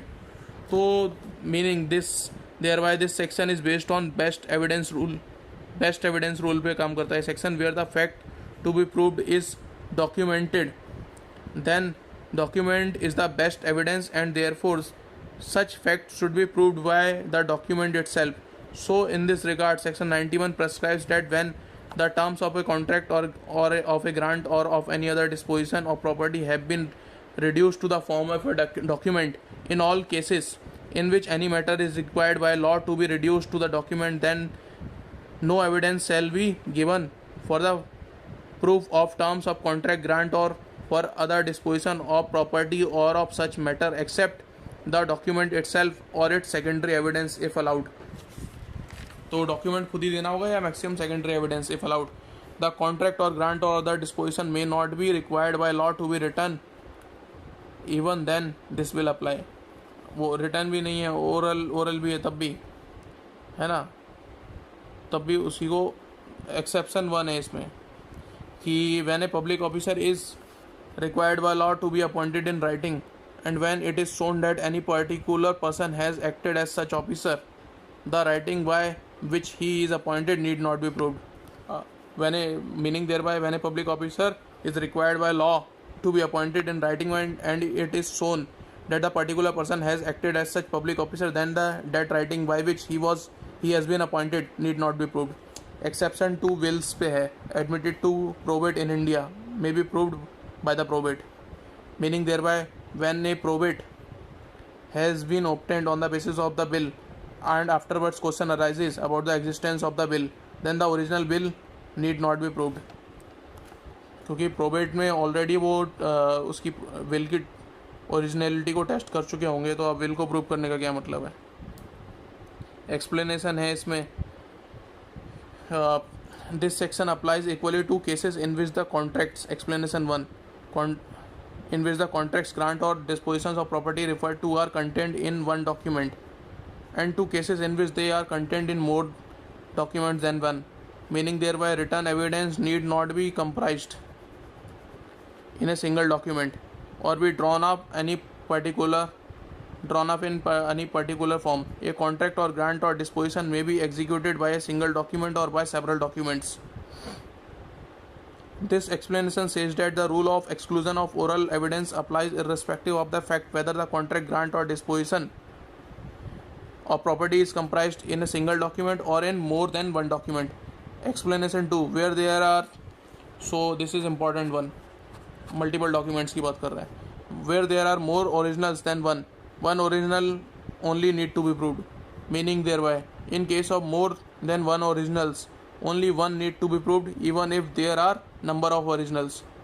Explanation 3, the statement in any document whatever of a fact other than the facts referred to in this section shall not preclude the admission of oral evidence as to the same fact, meaning thereby the statement of fact other than the facts referred to in section 91 will not exclude oral evidence.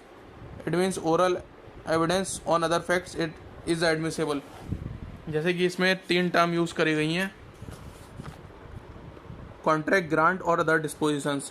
अब एक question आता है famous case कि आपने कोई medical shop से कोई दवाई खरीदी. अब वो दवाई खरीदी, आपने बिल लिया, ठीक है, तो उस बिल का आप क्या ओरल टेस्टिमनी दे सकते हैं? सेक्शन 91 की को माना जाए तो नहीं दे सकते, बट ऑब्वियसली दे सकते हैं, बिकॉज वो ना तो कॉन्ट्रैक्ट है, ना ग्रांट है, ना other disposition of property reduce to the form of document, है ना. तो बिल वो डिफरेंट है, वो रेवेन्यू मैटर, टैक्सेशन मैटर के लिए है, वो कोई टाइटल क्रिएट नहीं कर रहा है, तो उसको आप ओरल टेस्टिमनी से प्रूव कर सकते हैं कि अरे भैया बिल लिया था, है ना. या फिर आपका मतलब आप भूल गए वहाँ पे मेडिकल शॉप पे आपने कुछ ख़रीदा या कहीं से किसी शॉप से कुछ ख़रीदा या मॉल से, और आपने बिल ले लिया और आप वो सामान ले जाना भूल गए. बाद में आते हैं तो शॉपकीपर बोलता है कि आप तो ले गए थे, वो झूठा बोल रहे हैं, आपको दोबारा वो आपका जो आपने जिसके लिए पैसे पे किए हैं आप कुछ भूल गए थे वहाँ पे, तो वो आपको सामान ही नहीं दे रहा है. तो ऐसे कई सारे प्रैक्टिकल केस हो जाते हैं, तो उसमें ये सब नहीं लगेगा, क्योंकि वो वहाँ पे कोई टाइटल क्रिएट वैसा नहीं कर रहा है, वो रेवेन्यू पर्पज़ के लिए यूज़ होगा सिर्फ, और वो सेल ऑफ गुड में आएगा वो मामला. तो वो सेक्शन 91, 92 इसमें उसको प्रूव करने की ज़रूरत नहीं है ना. तो 10 अब इसमें एक केस लॉ है इम्पॉर्टेंट 91 पे. The supreme court in the case of Taburi Sahay versus Junjunwala, year 1967, held that a deed of adoption of a child is not a contract within the meaning of section 91, and therefore the fact of adoption can be proved by any evidence apart from the deed. The rule of exclusion of oral evidence applies only to the terms of contract, grant, or disposition of property. If any other fact apart from this its terms happens to be mentioned in the contract, the same can be proved by any other evidence than by producing the document itself. तो जैसे मैंने कहा था वो revenue purpose के लिए, taxation purpose के लिए बिल लेते हैं, तो वो एक सबूत हो गया. या तो वो गुड फेथ में था, ठीक है, अच्छा इंसान है तो दे देगा आपको. अदरवाइज़ आप उसको उसके जो डायरी में जिसने वो अकाउंट बुक में बिल काटता है वहाँ पे भी देख सकते हैं, कुछ तो एंट्री होगी. आपका बिल गुम हो गया तो कोई बात नहीं, लेकिन उसके पास तो वो कार्बन कॉपी तो होगी, है ना. तो वो सब इस टाइप की बातें हैं जो इन पे सेक्शन अप्लाई नहीं होगा, जैसे एडॉप्शन डीड पे भी नहीं होगा. So section 92, exclusion of evidence of oral agreement. When the terms of any such contract, grant, or other disposition of property or any other matter required by law to be reduced to the form of a document have been proved according to the last section, no evidence of any oral agreement or statement shall be admitted as between the party to any such instrument or their representatives in interest for the purpose of contradicting, varying, adding to, or subtracting from its terms. Meaning thereby if the terms of any contract, grant, or disposition of property or any matter required by law to be in writing has been proved according to section 91, then no oral evidence shall be admitted between the parties or their representatives for contradicting, varying, adding, or subtracting from its terms. In other words, once a thing has been proved by a document, then such proof will be conclusive and oral evidence for alteration will not be allowed. So proviso इसका 1 है कि अगर ये any fact which will invalidate a document may be proved by oral evidence, अगर वो उसको किसी तरीके से इनवैलिडेट कर दे कि फ्रॉड था, इंटिमिडेशन या इलीगैलिटी या violation of section 111 of the evidence act, good faith नहीं था, वांट ऑफ ड्यू एग्जीक्यूशन था, want of capacity in any contracting party, want और फेलर ऑफ कंसिडरेशन और मिस्टेक ऑफ फैक्ट और लॉ था, तो उसको चैलेंज किया जा सकता है. ये 6 एक्सेप्शंस हैं, इनमें से फर्स्ट एक्सेप्शन तो हमारा ये हो गया कि कुछ इनवैलिड मतलब एक्सरसाइज के द्वारा वो डॉक्यूमेंट बनाया गया था. दूसरा हो गया when the agreement is silent on some point, then in that case if oral agreement is not inconsistent with the terms of written agreement, then may be proved that oral agreement can be proved for proper understanding of this proviso. तो illustration हम H देख लेते हैं इसका, क्योंकि होता क्या है कि A hires a lodgings of B and gives B a card on which it is written rooms for rupees 200 for a month. A may prove a verbal agreement that these terms were to include partial board, है ना. A hires lodgings of B for a year and regularly stamped agreement drawn up by an attorney is made between them. It is silent. अब जो proviso 2 है उसको ये supplement कर रहा है. Illustration H. It is silent on the subject of board. A may not prove that the board was included in the term verbally. So A hires lodging of B, इसका मतलब है and gives B a card on which it is written rooms rupees 200 a month. A may prove verbally agreement regarding the terms as it is not formal agreement, but where A hires lodgings of B for a year and regularly stamped agreement was adduced, drawn up by an attorney is made between them, is silent on the subject of board. He may not prove that the board was included in the term verbally because it is highly formal document drawn on stamp paper and that too by a lawyer. तो दूसरा exception ये हो गया कि अगर वो document grant, disposition या फिर जो फॉर एंटरिंग कॉन्ट्रैक्ट, ग्रांट और डिस्पोजिशन जो डॉक्यूमेंट बना था, पहला प्रोवाइजो हो गया कि वो कुछ इनवैलिडेट कर सकता है किसी फ्रॉड या ये सब मैंने जो बताया था, illegality, want of execution, failure. और दूसरा अगर वो साइलेंट था तो उसको सप्लीमेंट करने के लिए ओरल दे सकते हैं.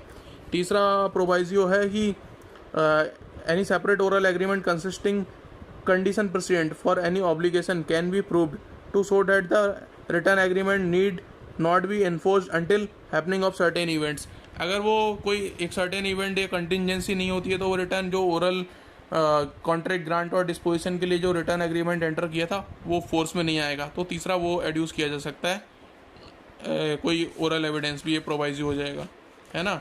एनी सेपरेट ओरल उसके एग्रीमेंट हो उसके लिए बताया जा सकता है कि इसके ब्याप पे हमने एंटर किया था, जब यही कंप्लाई नहीं कर रहा है तो कंटिजेंसी अराइज हो ही नहीं है उसके इन्फोर्स होने की.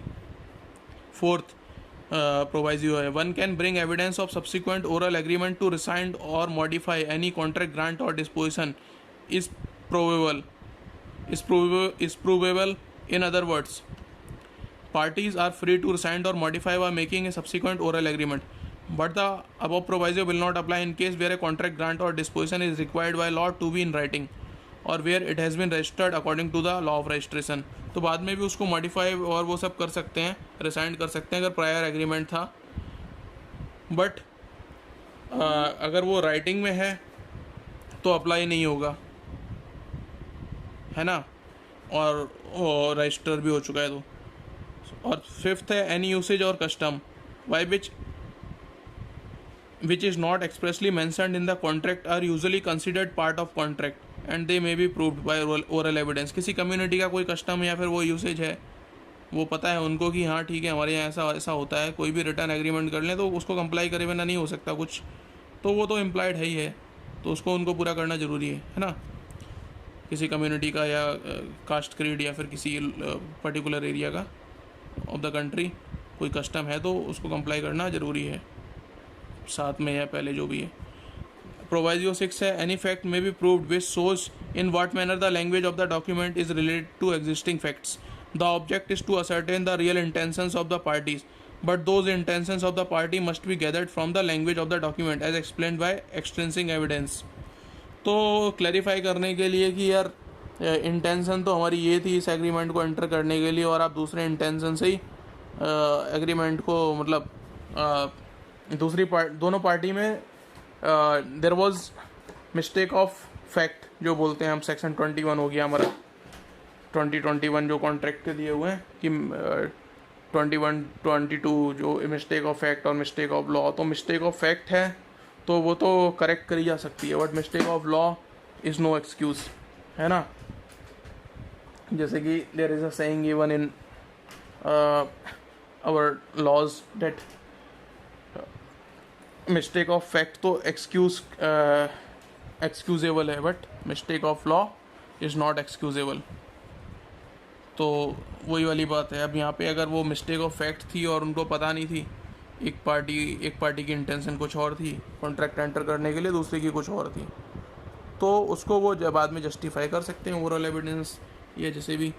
हियर इंटेंशन तो मेरी ये थी इस एग्रीमेंट को या कॉन्ट्रैक्ट ग्रांट या डिस्पोजिशन में एंटर करने के लिए, और तो आप दूसरी इंटेंशन की बात कर रहे हो तो we can't carry on this, तो वो बाद में रिसाइंड कर सकते हैं.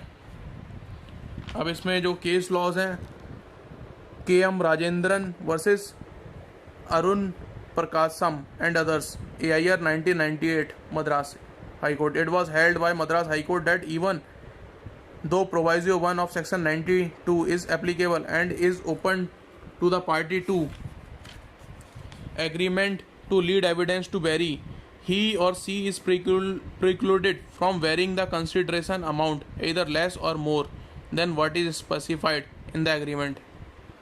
और दूसरा है ईश्वर दास जैन, ये इम्पॉर्टेंट है, through LRs dead versus Sohanlal dead through LRs 2000 supreme court held that the document was alleged to be sham, मतलब वो धोखा था सिर्फ एक. The oral evidence to prove that the document was sham is admissible plea that defendant mortgagee was that real relationship between plaintiff and defendant was of landlord and tenant, है ना. और वो mortgager mortgagee की बात कर रहे हैं. mortgage was only collateral security, वो सिर्फ collateral security था to ensure the vacation of leased premises by the mortgagee and therefore mortgage deed was sham. This plea is not tenable because it is a deed of collateral security by the defendant. The defendant would have executed a deed in favor of plaintiff and not vice versa. तो ये इसमें ये कह रहा है. तीसरा हो गया Saktivel dead by LRs S. Saktivel versus M. Binu Gopal Pillai 2000. The Supreme Court held the proviso 4 of section 92 provides that where a contract or disposition not required by law to be in writing had been arrived at orally, then subsequent oral agreement modifying or rescinding the said contract or disposition can be subsequent oral evidence and such evidence is admissible. The second part of proviso 4 of section 92 does not permit leading part oral evidence for providing a subsequent oral agreement modifying or rescinding the registered document. The terms of registered document can be altered, rescinded or modified only by subsequent registered document and not otherwise. तो subsequent registered document को जैसे bill में कोडिसिल वगैरह लगाते हैं इस type का कुछ करना पड़ेगा, अदरवाइज वो रिसाइंड नहीं कर पाएंगे. ये सब प्रोवाइजो 4 कह रहा है 94 का. इन राजकुमार Rajendra Singh versus State of Himachal Pradesh, AIR 1990 Supreme Court. It was held by Supreme Court that if the terms of the documents are clear and unambiguous, extrinsic evidence to ascertain the true intention of the parties are inadmissible because Section 92 mandates that in such cases the intention must be gathered from the language employed in the document. But if the language employed as given admits variety of meanings, sixth proviso of section must be invoked, which permits the tendering of extrinsic evidence as to acts, conduct, and surrounding circumstances to enable the court to ascertain the real intention of the parties. तो court को ही पता नहीं चल रही है उनकी real intention क्या थी, तो उसके लिए तो एविडेंस डेफिनेटली एड्यूस किया ही जा सकता है प्रोवाइजो 6 में ऑफ सेक्शन 92 के. So dear friends, so this is all about evidence act, जो फर्दर हमें 112 हमने मैराथन में डील कर लिया था, 115 भी डील कर लिया था अच्छे से, 105 जो मेजर इसका प्रोविज़न है एक, और 154, 155, 122, 126, 165 वो जो जजेस का पावर है क्वेश्चनिंग का, और 167 जो रिट्रायल के लिए कोई मटेरियल डिफेक्ट नहीं है एविडेंस में तो रिट्रायल के लिए नहीं जाएंगे, और 165 read with section 311 CRPC at any stage it's a manifestation of the inquisitorial system of justice. Section 386, 386, 391 CRPC भी रीड करेंगे कि वो एडिशनल कुछ पावर्स हैं उसकी कोर्ट की, जैसे ऑर्डर 41 रूल 27 में एडिशनल एविडेंस एड्यूस करने की पावर है CPC में, कोर्ट एडिशनल एविडेंस ले सकता है बाद में, है ना. तो इस टाइप की वो इनहेरेंट पावर्स हो गई 151 में CPC में, 482 में CRPC में इनहेरेंट पावर हो गई क्रिमिनल कोर्ट की, हाई कोर्ट की, है ना, और 151 में सारे सिविल कोर्ट्स की CPC के इनहेरेंट पावर हो गई. तो इस टाइप की for meeting the proper ends of justice court can take additional evidence, और जो इंजंक्शन वगैरह इस टाइप के एडिशनल मेजर्स ले सकते हैं. तो दिस इज़ ऑल अलाउड, है ना, for meeting the proper ends of justice. असल बात तो ये है कि मतलब न्याय होना चाहिए, basically proper unbiased impartial justice deliver होना चाहिए, बाकी it doesn't matter. Same thing से सेक्शन 167 जो इसका लास्ट सेक्शन है चैप्टर 11 में, सिंगल सेक्शन है. तो देखते हैं अब इसमें इस सुप्रीम कोर्ट ने क्या हेल्ड किया था. सेक्शन 167 जो लास्ट है, देन एविडेंस एक्ट का ऑलमोस्ट जो बचा हुआ था कुछ पोर्शन जिसको मुझे लगता था कि एग्जॉस्टिवली और अच्छे से एक्सप्लेन करना चाहिए मैराथन के अलावा, तो मैंने वो अच्छे से डील कर लिए हैं in detail.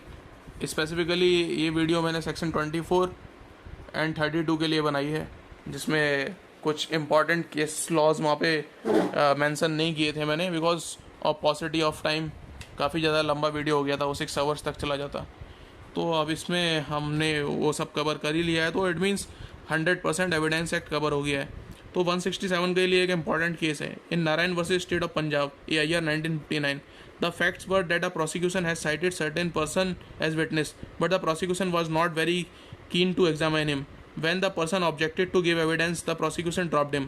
A new trial was being claimed by the defense on the ground that the proper evidence was rejected. But the Supreme Court rejected the demand and said that it is not a case in which evidence can be said to have been rejected within the meaning of Section 167 of Evidence Act. In such a case, the prosecution does not, in fact, tender the person as witness, and consequently the demand for new trial was turned down. तो अब उसका लग नहीं रहा होगा prosecution को कि कुछ मटेरियल विटनेस है, उसने रिजेक्ट कर दिया, और एविडेंस जो उसका केस डिसाइड होना था जिसके फेवर में, वो उसी के फेवर में होगा, चाहे और एविडेंस 2-3 लगा लो या 2-3 हटा दो, कोई फ़र्क नहीं पड़ता, प्रोवाइडेड कि मटेरियल एविडेंस को हमने टेम्पर नहीं किया है, कोई मटेरियल एविडेंस से छेड़छाड़ या मटेरियल विटनेस से छेड़छाड़ नहीं की है। तो वही जब एंड रिजल्ट ही वो आना था जजमेंट का, तो कोई मतलब नहीं है उसको ऊपर नीचे या फिर छेड़छाड़ मतलब समवेयर कुछ करने से। तो this is all section 165 is saying, sorry 167 is saying कि और 165 तो जज की पावर है इसको कुछ क्वेश्चंस रेज करने के लिए, वो भी देख लेते हैं एक बार, ये भी थोड़ा सा इम्पॉर्टेंट हो जाता है।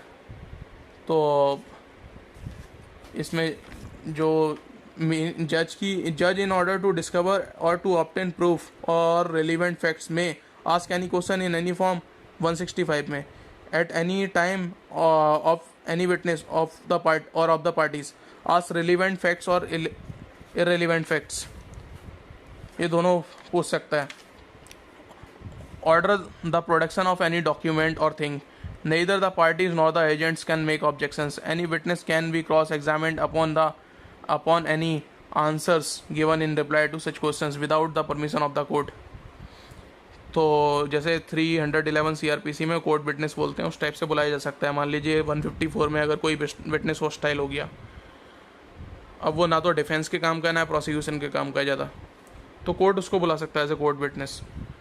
तो provided judgement can be given only on the basis of relevant facts, irrelevant पूछे तो जा सकते हैं थोड़े बहुत, लेकिन वैसा कुछ स्कैंडलस टाइप नहीं होना चाहिए, है ना, जैसे कि 148 149 के वायलेशन में वो जज को भी वो पूछना अलाउड नहीं है, और वो पूछता भी है तो विटनेस को आंसर करना अलाउड नहीं है, पूछते रहो, कोई मतलब नहीं है उसका। तो dear friends, provided further this section 165 का proviso, judgment can be given only on the basis of relevant facts. This section provides for an important limitation by way of proviso that the witness shall not be compelled to answer a question or produce a document which he would be entitled to refuse under section 121 to 131 inclusive both। privilege है ना भाई, privilege, तो they are not allowed। अब वो husband wife है या फिर वो लॉयर डॉक्टर या उसका क्लाइंट है या फिर ऐसा वो उसके स्टाफ है डॉक्टर या लॉयर या फिर क्लाइंट, है ना, तो दे आर नॉट बाउंड। ये इंटरप्रेटर है, वो सब अलाउड बाउंड नहीं है कि वो आंसर करें, वो प्रिविलेज है उनका। If the matter were raised bye adverse party, so they would be entitled to refuse under section 121 to 131 inclusive both if the matter were raised by adverse party। The judge shall not ask questions which would have been improper for any other person to ask under section 148 or 149। The judge can also not waive the primary evidence of the document except as stated in the act।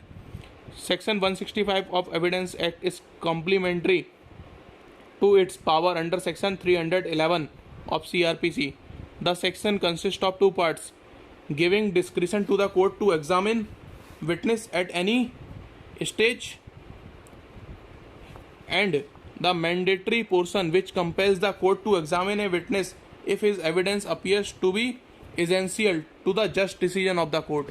तो ultimately बात यह है कि just decision of एक fair impartial unbiased judgement, एक conclusion, उसको reach करने के लिए जो भी चाहिए हेल्प चाहिए, जो भी मतलब दोनों defence prosecution witness testimony what ever is required, वो कोर्ट को पावर दी गई हैं, समन वगैरह ये सब करने की, है ना। तो कोर्ट वो सब कर सकता है। और कोर्ट की थोड़ी सी और कुछ पावर्स हैं, जैसे कि मैं आपको बता दूं, इसमें इसके अलावा कोर्ट नहीं जा सकता है। जो मेनली कोर्ट की पावर्स आती हैं